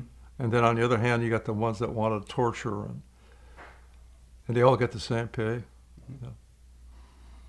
They all get honored with a CIB. They all Vietnam veteran, whereas actually a vicious animal. Yeah. All right. Yeah, that is a lot of stuff to take in. Yeah, it is. Not surprised that you develop PTSD at some point. Mm-hmm. All right. Now, over the course of your year there, did you have any sense of kind of how the war was going? Did you think we were accomplishing anything? If the war was going like it was going with us in the Central Highlands, because our experience was being shared by the 1st Cav too. They were out there humping, and mm-hmm. I know there's a big area. We all shared a common experience of a lot of tires spinning and not going anywhere. Mm-hmm. Because we'd have a major setup, thinking that we got the enemy pretty well destroyed, demoralized, and it'd be quiet for a couple of weeks. Then all of a sudden, boom, in another area, crap would go crazy. And I also thought that if you got a determined enemy such as the North Vietnamese, who could walk a couple hundred miles, barefooted, uh, fight effectively, give their lives, in spite of not having air superiority or artillery support and all that, and they're fighting for a cause. They're fighting for their country, not ours, their country. And they defeated the French. And we weren't doing a whole lot of good, I know of them, even a tank, assaulting tanks, climbing up in tanks and beating on the turret with their rifles. That type of people. I've talked to North Vietnamese who've gone through goodbye ceremonies from a Buddhist monk that had come down with them. They shaved their head, and then they went into battle to die. Not to live, but to die. If they lived, well, they lived. But, to die. Accepted it for their country. Not for communism, for their country. And I said, we're not doing that level of devotion, Right. Yeah. Well, you're there to do a job, but it's a job that Uncle Sam has sent you to. It wasn't obvious that your home was in danger or anything like that. That's right, yeah. Okay. Now, you spent a lot of time out in the field with combat units. Now, did you get any breaks? Did you get an R&R in there anywhere? No, I never had an R&R. Didn't want to take it. I did take a special leave one time when I first got there because my wife got sick and went space A for a week and came back. But otherwise, you just stayed in Vietnam the whole time. Yeah. All right. And so you get to the end of. Were you ready to leave by the time that year was up? I didn't want to go. Okay. And why not? I just felt that there was an emptiness here that I wanted to fill up, or I don't know. It's just. Okay. I felt this is something of a lifetime, many lifetimes. Mm-hmm. This is real life. Real life, All right. And it's not glamorous. There's nothing glamorous about it. There's not this raw, we won, none of that. But it was a job that wasn't done. Yeah. Okay. All right. So you get to the end of the year. Once you complete that year in Vietnam, where do you go next? Well, went back to Japan, picked my wife up, and we flew Space A to Oakland, California. Then we caught a commercial, and I dropped off in St. Louis to see my mother. Then we went down to Fort Hood, Texas. And did you take your wife with you to Missouri? To where? Did you take your wife with you when you went home? Oh, yeah. Okay. Yeah, I went to Tokyo to pick her up. Yeah, but they had warned you earlier you could get arrested for that. 1 year earlier, she went when I went to Taiwan. Mm-hmm. Yeah. Okay, but anyway, so there was no longer a worry that you would be arrested for having a Japanese wife. No, I don't think that was even thought about. Okay. I mean, by then, I had a uniform and I was getting patted on the back and say, "Hey, great job," this and that. All right. Okay. Now, did you earn your Bronze Star on that first tour, or was that going to be on second the tour? Second tour. Okay, so we're on 3. All right. So you go to Fort Hood, Texas. I didn't get awarded. It's just an RCOM in the first one, and I was apologized to because what I was doing was very highly classified, and they couldn't put that information into an award. But I had a brigadier general apologize and say, "This is the best we could do for you." But All right. I said, "Okay." It didn't mean anything anyway. Yeah. All right. So now you go to Fort Hood. What do you do at Fort Hood? I was with the 528th MI company. It was a corps level company, supported a whole corps, and I did a down pilot training, resistance of interrogations for down pilots, and it was required for them to go through that. And so I did that, and I was also a crypto custodian for the corps. What does that mean? That means that I had access to what we call a Python crypto account, which talk like it's a rotor that you use to classify, not classify, but encode classified information for transmission. Okay. All right. But a lot of it, we were training basically American pilots for what to do. Oh, the down pilot? Yeah, if they got, yeah. We had a scenario where they actually were put in a certain place in the field, and then they were captured. It was a simulated capturing. Taken as prisoners, stripped down and all that, brought to us, and they're brought in there blindfolded, handcuffed, and all that, to be interrogated, training interrogation. And our work was to try to get them to divulge information regarding what they were doing. And so we used the dirty tricks. There's no harm was done or anything like that physical, but emotional we did a lot of things. And see if we could break them. Mm-hmm. And it would be a session that lasted a few hours. But they got a good workout. Mm-hmm. And it gave them an idea of what the enemy could possibly do, and more. Yeah. Yeah. I've interviewed people who went through those kinds of training sessions before. All right. Now you do this for part of the year of 1967, but then what is your next assignment after this? I was sitting in my little office at Fort Hood, Texas, with the company, MI company. The Audubon phone rang that MI branch DC had with our unit.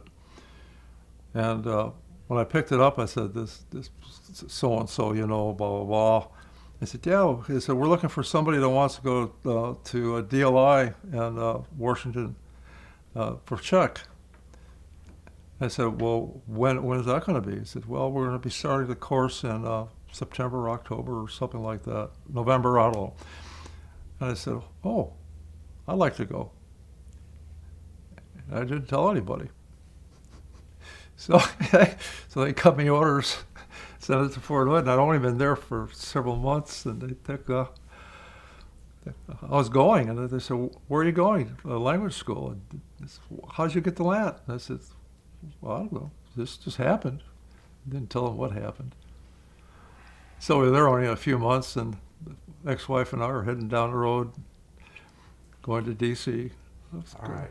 And so you're learning. Got there in the beginning of '68. Mm-hmm.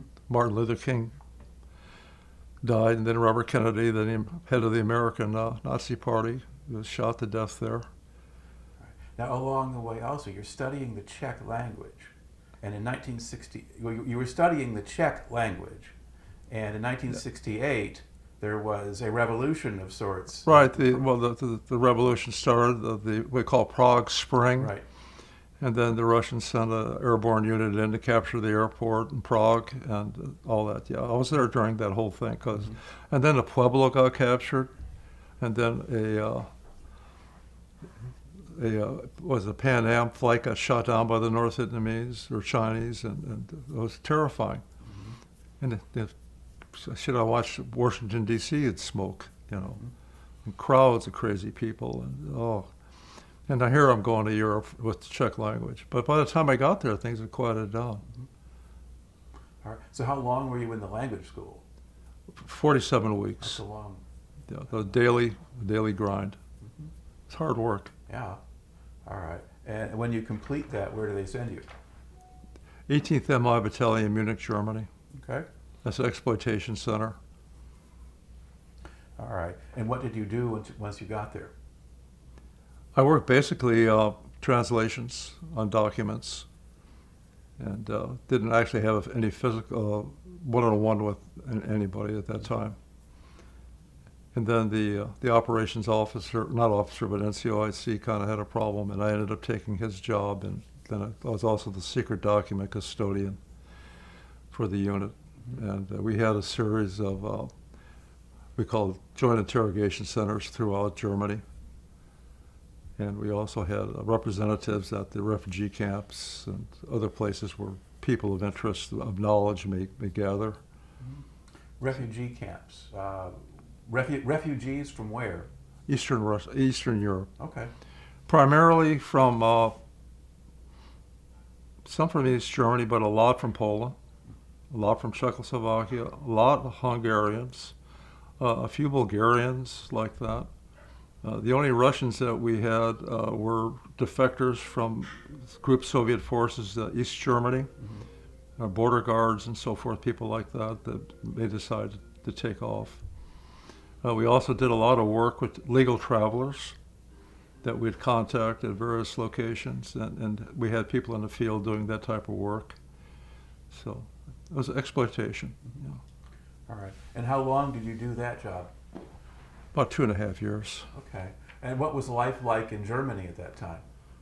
Well, my wife liked it. She spoke a little German. She was a student of German philosophers, Kegel and folks like that, Schopenhauer. And I did too. I got to meet some really fantastic people. And I was working with a lot of people who had been in World War II, the Europeans. And they had just great outlooks about intelligence, about life, about realpolitik, they called it.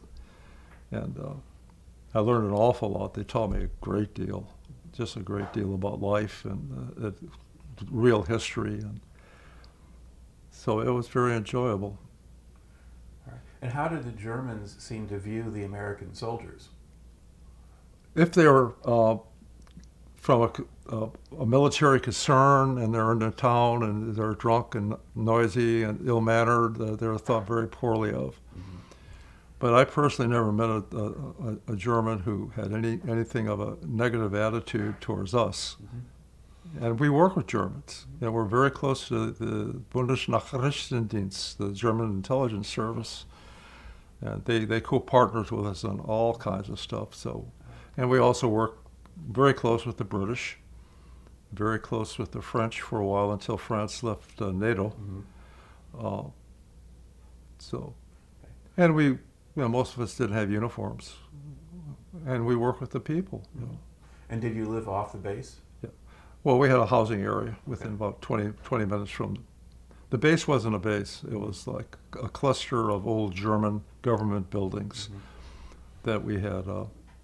And old German housing areas and so forth that we worked out of. All right. Now, at this point, what rank are you? I became an E7 there, sergeant first class. I made it really quick. I was, 9 years in the Army, and I was an E7. Mm-hmm. All right.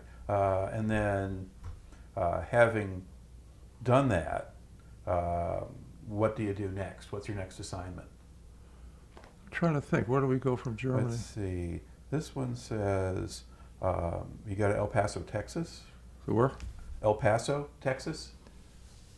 Oh, of course. Yeah. El Paso, Texas. Yeah, we went to El Paso, Texas, to Fort Bliss, and another language school. 47 weeks of Vietnamese. All right. And how well did you do at learning Vietnamese? It was very easy. Okay. Because I spoke Chinese Mandarin. Okay. So the Chinese actually helped you understand the Vietnamese, or? The language structure and the grammar was identical. Okay. Yeah. And some of the words were cognates. So. Well, that was not so bad. All right. Is that right? I'm trying to think. Whatever I wrote down there. Okay. Yeah. El Paso, Texas was language school. Yeah. Yeah, that was a language school. And this lists as basically pretty much the whole year of 1971. Yeah, nothing but Vietnamese for 47 weeks. All right. And so, now, did you have kids at this point, or just your wife, or? No, we're just a single couple. Okay. But we enjoyed that area, Mexico, Tijuana, Juarez. Yeah, Juarez, yeah. It's a very nice place to visit. I mean, they took good care of Americans because, we spent money there. Okay. But of course, you're studying Vietnamese, and there's the expectation that you're going to return to Vietnam. Yeah. Okay. And so when do you go back to Vietnam? Well, I went back in January of '72. Okay. And what was your job then? My job in Vietnam in 1972 was Combined Military Interrogation Center. That was a joint service, both the U.S. and some of our partners and so forth. And we weren't an Army unit. We were a joint military unit. We had representatives from the Air Force and the Navy. Mm-hmm. And our work was with higher level captive people, both military Vietnamese and civilians, who had a special level, higher level of information to exploit. And were you working with the Vietnamese military or government, or just Americans? Well, we worked. We had a Vietnamese interrogation on site, but it wasn't under our command and control. We shared prisoners, shared captives. I was the NCIC of operations, NCO of operational NCO. And one day we had a distinguished visitor from the United States. He was called Nixon's Jesuit. I think his name was McConaughey. He was a very tall Jesuit. He came to South Vietnam to represent the White House, to spread the word that President Nixon was not going to let the North Vietnamese destroy the American forces or the government of South Vietnam, that we were beginning a campaign of destroying shipping in the ports of Haiphong, regardless of what the Russians and Chinese said, and that we were going to starve the country if necessary and bomb it into a parking lot, which we're trying to do anyway. But he came, and I got tasked to escort him to an interrogation cell with the Vietnamese officer and our commander to give a message to a top North Vietnamese undercover agent who had been discovered, who had high influence and so forth. This was a very special level, who had fought the French, and was definitely a North Vietnamese who wanted his country back, unified. And for the express purpose of telling this guy to spread the word, or turn him loose, and you go back up north and you tell him that we're going to complete the job of liberating the South Vietnamese from your vicious... And he just harangued this little North Vietnamese, who just sat there and listened to him. And I'm going, this can't be happening. This can't be. So I'm watching this Jesuits. So the Jesuits stepped back, looked at him. Do you have anything to say? The little Vietnamese looked at him and says, yes, you'll never be in Hanoi. I'm in Saigon. And the Jesuit just went blank. I loved it. Take that back to Nixon. Mm-hmm. All right. Now, when did that happen? What part of the year? That happened somewhere about the very early summer, late spring of 72. All right. Because before that, in 1972, the North Vietnamese had launched a major offensive against the Eastern. I was there during that. Okay. The major offensive, that's called the Second Tet. Yeah. Second Tet Offensive. And we watched provincial capitals get taken over. We had the great battle out of Tay Ninh. It lasted several weeks. The Vietnamese garrison was only saved due to... They said they dropped more bombs in protection of Tay Ninh than they did during the entirety of World War II. It was incredible. And we were ready to fight the North Vietnamese in Saigon. That was the word, and wow, horrifying.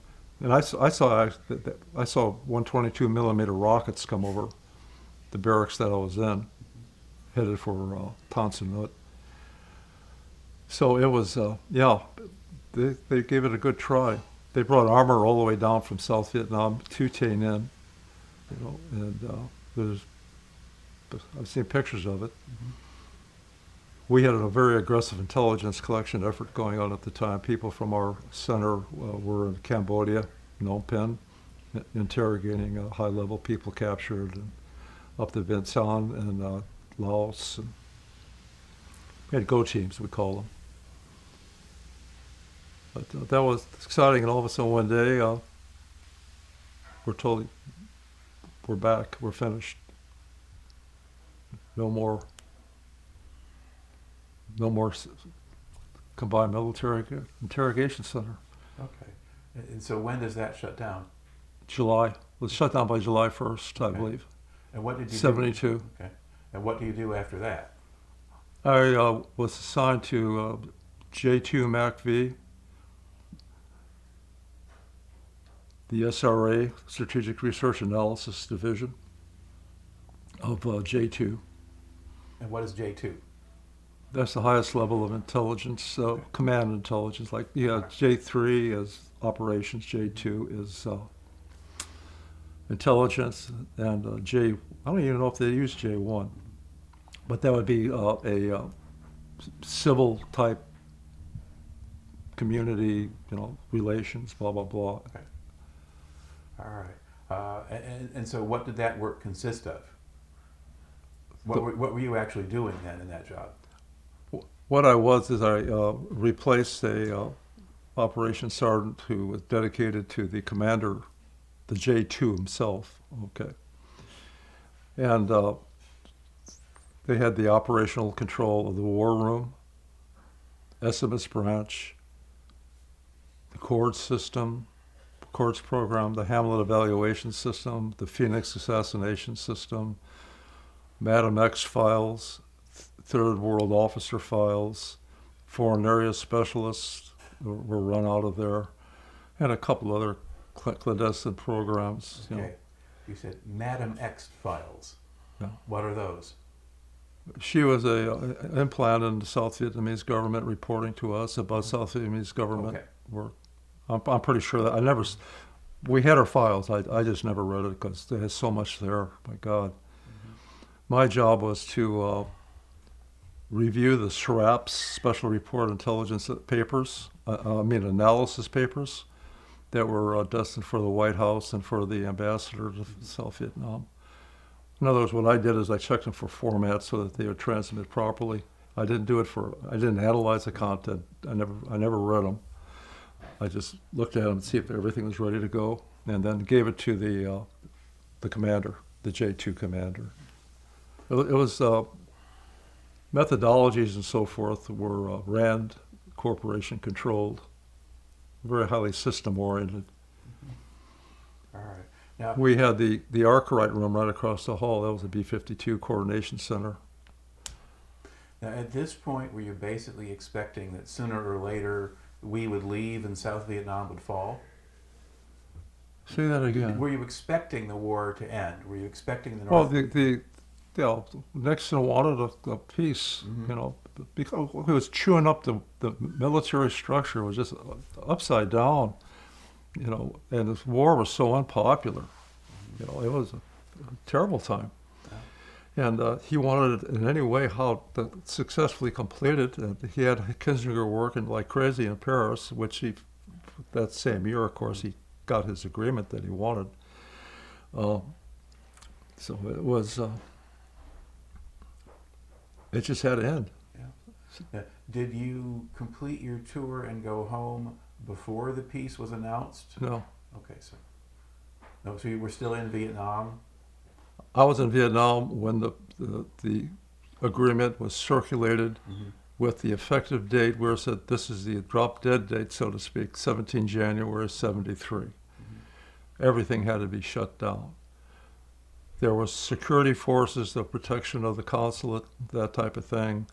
And in a couple other parts of the country, there were security forces, but for pre-agreed, situations. So, and I watched the entire war down. And I personally, me and a couple other guys, were burning documents like crazy. And what we couldn't burn, due to classification reasons, we had to take down to the consulate. The U.S. Embassy. The U.S. Embassy. Yeah. And turn them in, and they didn't have room for them. They just boxed them up and hid them somewhere. It's a big building, multi-story building. And, but what came out of the woodwork was all kinds of people who had been supporting the United States, and all of a sudden they're naked. And the most tragic thing was seeing the Vietnamese women who had American kids trying to give them away on the street corner. Take my babies, take my kids. All right. And we gave up so many people. Mhm. And of course, they tried to get out of the country. Some of them did. There was a massive, outpouring of refugees. And I mean, the final fall of Saigon is not until 1975, but that was a total fall. Yeah. When the actual North Vietnamese government said, "This is our country." right. Yeah. And that's when they actually And- took Saigon and- did that. The consulate or embassy was evacuated. Right. Okay. Now, in the meantime, early 1973, you go back to the States. So what is your next job after that tour? Okay, what did I put there? I'm kind of emotional right now, and my memory is Okay. locking up. All right. Well, it sends you back to Fort Meade. Went back to Fort Meade, yes, indeed, to the 528th MI company. And there wasn't any work hardly for people, but I ended up with a little job, a three-man section, dealing with a specific type of intelligence. And also two of us had Library of Congress passes to go into the surplus bins at Library of Congress and take what we needed to start up a new library, for intelligence and area studies and things like that. Okay. So we did a lot of that work. And then after about a year of looking for something meaningful, I went to Georgetown. The Army gave me a year off. Mm-hmm. They paid for the tuition and all that, and my job became as a grad student. Okay. And what were you studying? Northeast Asian political history and advanced Japanese language. All right. And so that's basically 1974. You're doing that. Yeah. Then what do you do in 1975? Is that the intelligence school? Well, yeah, let's see. I can't think. Again, you have to be a minute. So, okay. What you've got here is that you went to the U.S. Army Intelligence School, counterintelligence, human exploitation. As Oh, instructor. that's right. I got shipped off to, after 2 years there, 1 year with the unit and 1 year in Georgetown. Then I got sent to the United States Army Intelligence School, Fort Huachuca, and assigned as a committee member to the School of Counterintelligence and Human Exploitation. And I had a role in intelligence interrogation resistance for foreign area specialists, which was a do or die. Their courses were about a year or so long, and they had were taught to make their own identification documentations for undercover purposes. And so what happened is that they were simulated as captured and see if their documentation would survive, and also have them on threat of death. They had to give up their information and how to resist that. That was extremely intensive. So in a way, it's an extended version of what you had done earlier. Where you Oh yeah, but more, at a higher level and Yeah. more sophisticated. We actually had a location that had its own hotel, small hotel, which they were taken to when they came into the course, lived there, and then all of a sudden one night they were arrested and taken to our little place out in the desert where we had cages and things like that. It was gruesome work, but it was trying to give them those skills to resist. All right. Now it looks like you do that in the first half of 1975, and then I went to language school again. I think you go to language school. All right. I made warrant officer there at that center. Okay. Explain for an outside audience, what is a warrant officer? The specialist in the field, a high-level specialist, a lot of experience, a lot of on-hands work. Okay. What makes a warrant officer different from a conventional commissioned officer? They're non-commissioned, basically. Mm-hmm. However, you can be nominated to be a fully commissioned officer. I was, and given a guarantee of number of years to spend to finish your tour. I mean, your 20 years or go longer. I was a managed tenure with options to go to age 62. And I wasn't a reserve officer. I was a regular Army officer, that type of thing. Okay. All right. And so you go back to language school. What language do you study now? Yeah, Polish. Okay. That was shorter. That was 35 weeks. And the reason it was shorter is because I had Czech, the Slavic language, with a lot of cognates and so forth. Those are pretty close. Okay. And where did you do that language school? Monterey, California Language School, Defense Language Institute, Monterey. Okay. And then having completed that, you go back to Europe or what? Well, we went back to Europe, went back to the 18th MI Battalion. And my wife was extremely happy because she made a lot of friends in Germany. And I did too. So we had no children except for Susie. And then she got pregnant and had my son at Fort Meade. But this time she went back as a mom, and she was feeling pretty good about life. Okay. All right. And then how long did you stay in Germany?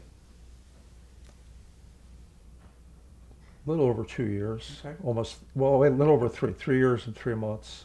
All right. And what kind of work did you do in Germany?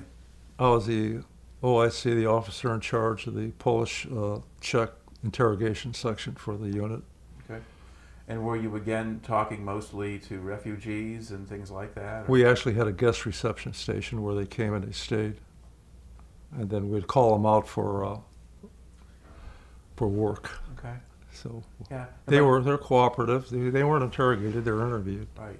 Okay. In 1978, you're getting increasing tensions, particularly in Poland. I guess the Solidarity movement hadn't really. Yeah, we had a tremendous amount of Polish refugees. Many of them were legal travelers. Poland wanted to get away from the Warsaw Pact big time. And so they were allowing their people to leave the country legally. And the only restriction they had is when they left legally, they had to sign over all their personal belongings, their home or apartment, whatever, to the government of Poland. They could return eventually if they wanted to, but they had to. And many of them wanted to come to the United States. We actually had advertisements in papers for crying out loud. If you want to start a new life, come and talk to us.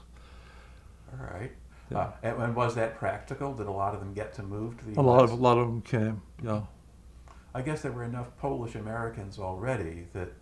A lot of them had families. Yeah, had family already. I talked to a lot of them. They said, "Yeah, I got a great uncle that lives over there."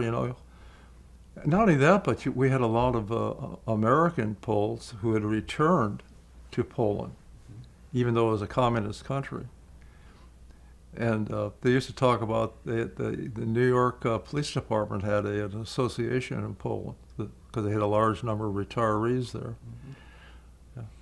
All right, so that's a little bit different kind of job there. All right. And then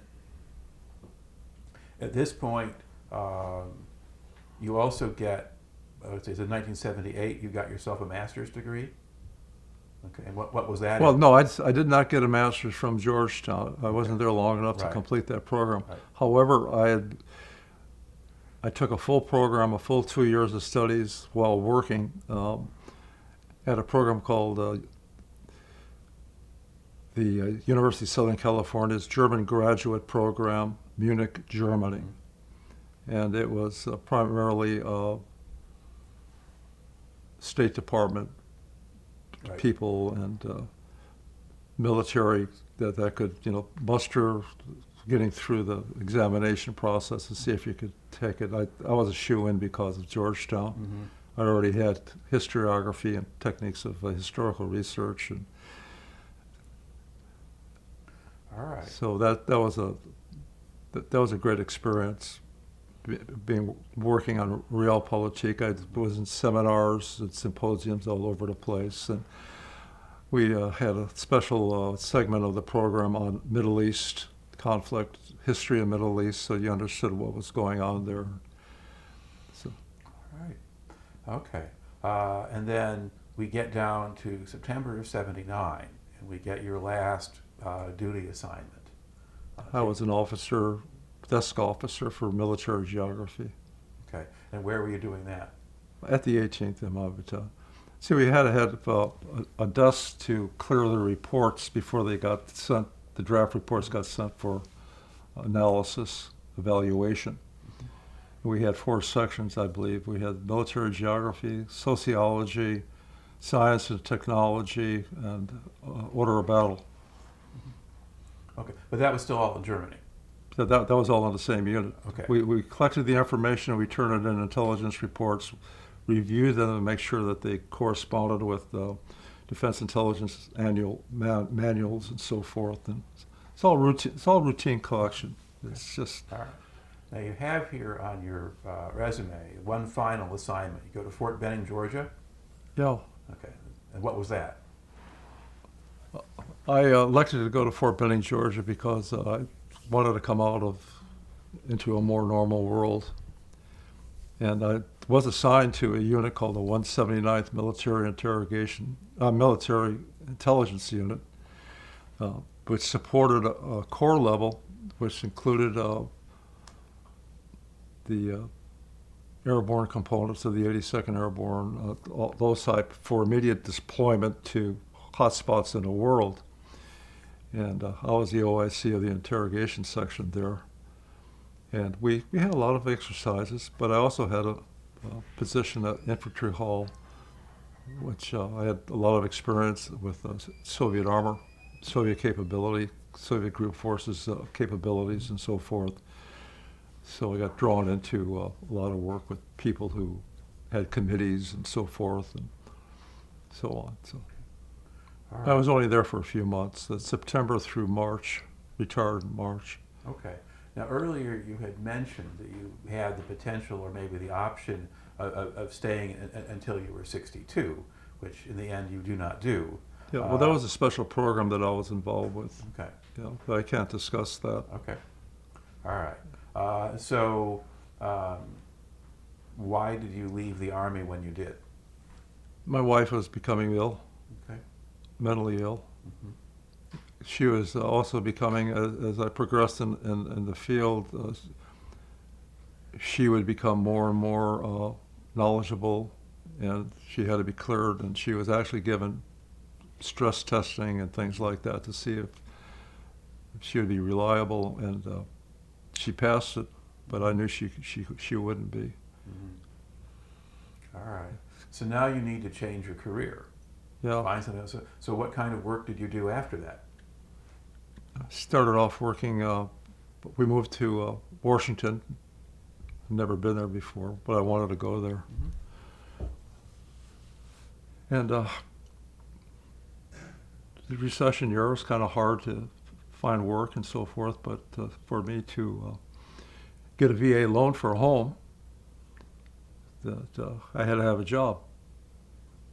And I learned about a correctional officer job, a guard for the state at a prison facility. And the closest one I could go to work was 160 miles away. But I could live up there in their barracks and for 4 days and come back and have a long weekend. Mm-hmm. But I didn't have to stay there forever, you know. Mm-hmm. I just needed to get my 6 months in and then apply for another position closer to home at the Tacoma, Seattle area.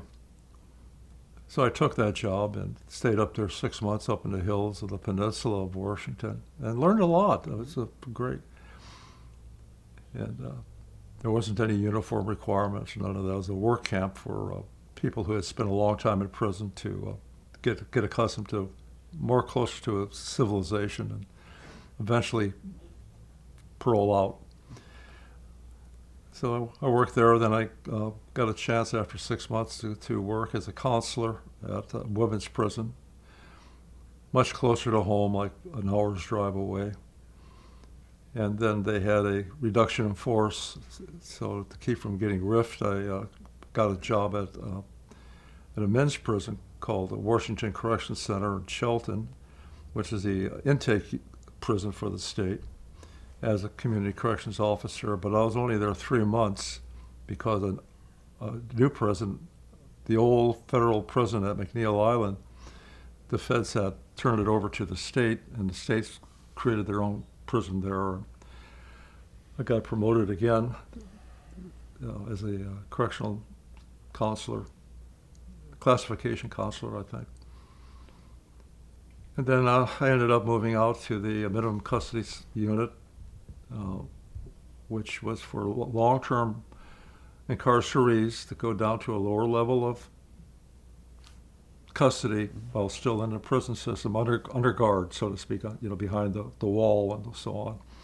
Sex offenders, non-parolable sex offenders. So I worked with those for 7 years. Highly specialized caseload.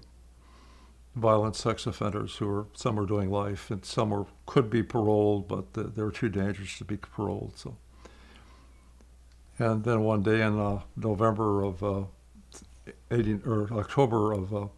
'89, I got selected to be part of a drug suppression effort at the federal state level joint task force for parts of central Washington, but I didn't have to move or anything.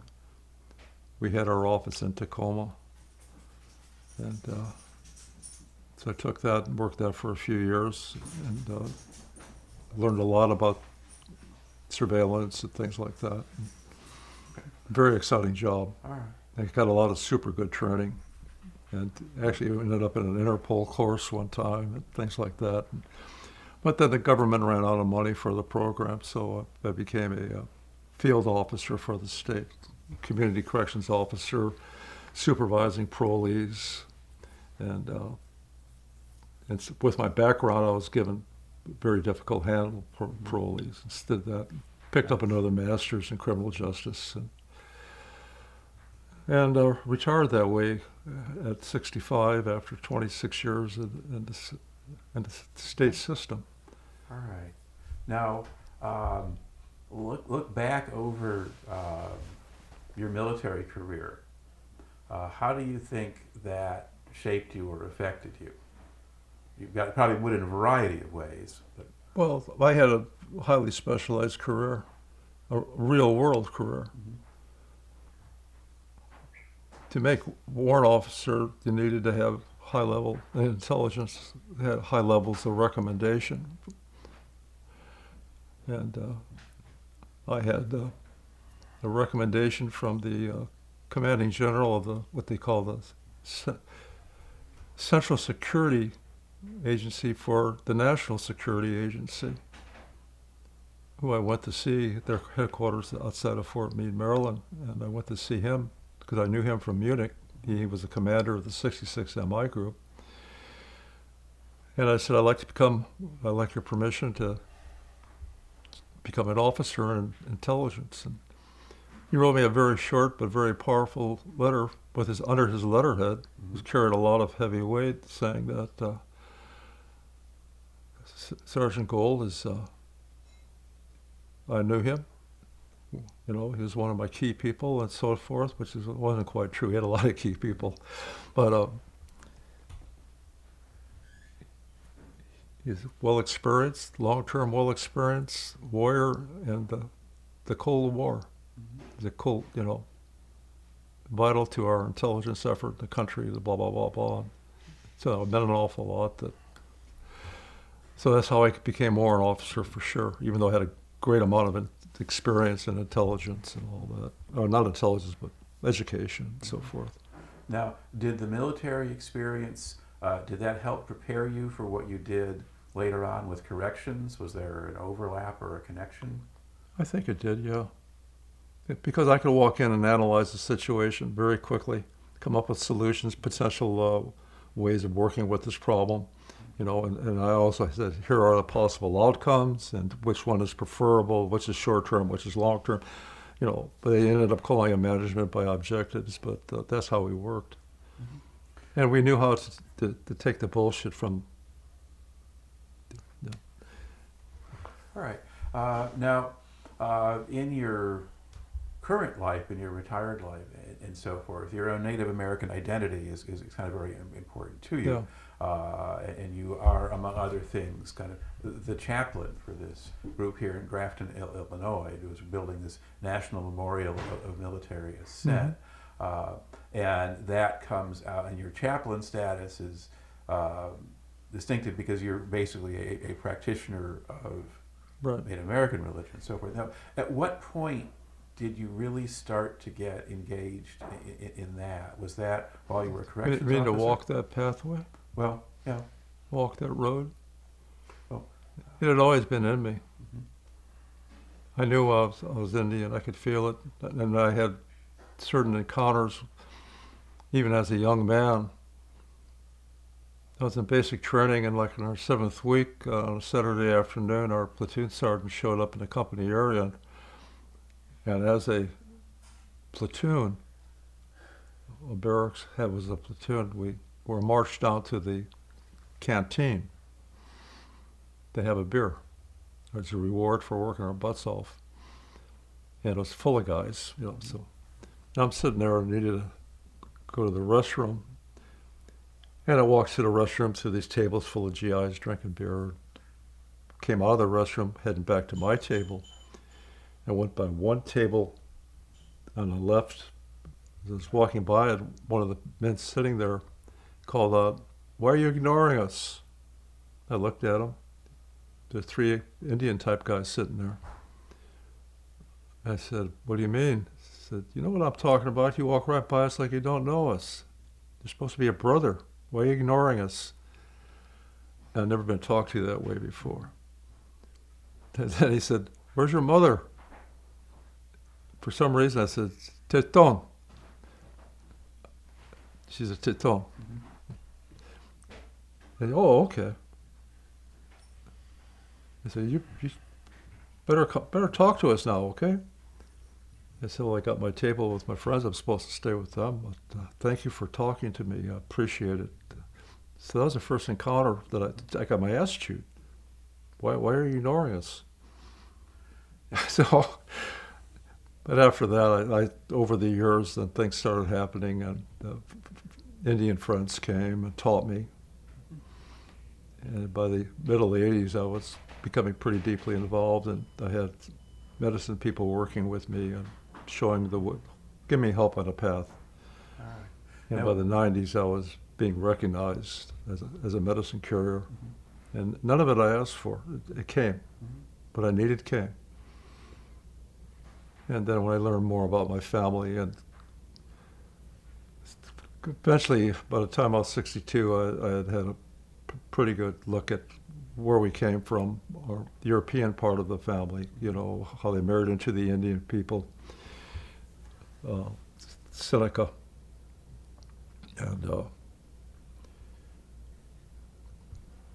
and then later, other family members began to talk, but I already knew what I was, already knew, and. But you hadn't really grown up in an environment. You didn't live on a reservation. You didn't go to an Indian school. You didn't do a lot of the things that some of the other Native Americans might have. Right. You had kind of grown up in the rest of the world, and it took a while for that identity to grow for you, I guess. But what did help me, that experience that I had as military, I was highly honored, and I was invited to become a Intertribal Warrior Society member, Honor Guard, the very, very high award. And I also was invited to join other organizational or ceremonial type activities because I'd been around a while. I had done it, and also my education and so forth. And wasn't very long. Started probably about 2010, 11, 12, 13, 14, I was asked to do certain things for the people that I was able to do. Set up a sweat lodge in an VA medical facility for all people, all Americans. But it was an Indian sweat lodge, and that was the lodge that I was called to bring. So I prayed to Spirit and after a couple of years, it happened. And plus, my work in the prison system as a spiritual leader for many years. Also, a ceremonial leader for bringing Indian people together in the Seattle, Washington area for several years. And many times I did grand entry, and other, just very busy for a long time. You talked about actually getting into an academic environment. What was that? Oh, you're talking about my work as an Indian with the, when we began the sweat lodge at American Lake Hospital, Veterans Hospital, it was under the direction of the Joint American Indian Advisory Council to the Puget Sound. And this gained the interest of a lot of other folks. The court system, for instance, what do we do with American Indians? And the courts, treatment, school, universities, on the reservations, all the impacts that this particular lodge, we did several thousand people a year went to that lodge. We had 3 lodges running, scheduled runnings a month. And being the chief of the elder council for the lodge, which was quite an honor to have, and I still have it. It's a lifelong designation. I'll always be a chief. I can't help it. I couldn't give it away. But I was drawn into going into courts and explaining programs for veterans who needed help, going into various organizations and such as American Legions, and going into University of Washington, the School of Social Studies, the School of Medicine, making appearances, speaking to graduating doctors. What are they going to expect when they have to pay back their loans by 4-year contracts on a reservation, not having the slightest idea where and what they're going to be doing. Explain Indian spirituality, medicine, traditional customs, attitudes. One doctor in the class asked me, well, how should I dress? Probably should dress casual so I don't intimidate them. I said, no, dress professionally so that they can respect you. They're not going to respect a man who looks sloppy. Respect, I said, that's foremost. Respect. Things like that. Then I spent 5 years with the biology department in a program called What Do Civilizations Do When They Fail? And I was in person, and eventually, when I went to Mexico, a Zoom presenter under the professor who was running this, Ben Wiggins, who was running this program. And I would speak to a large number of graduate students under biology of their potential role when a civilization failed, and how do they come to help the people, And they had incredible response because, well, what do we do when the world starts falling apart? So let's start talking about it. Okay.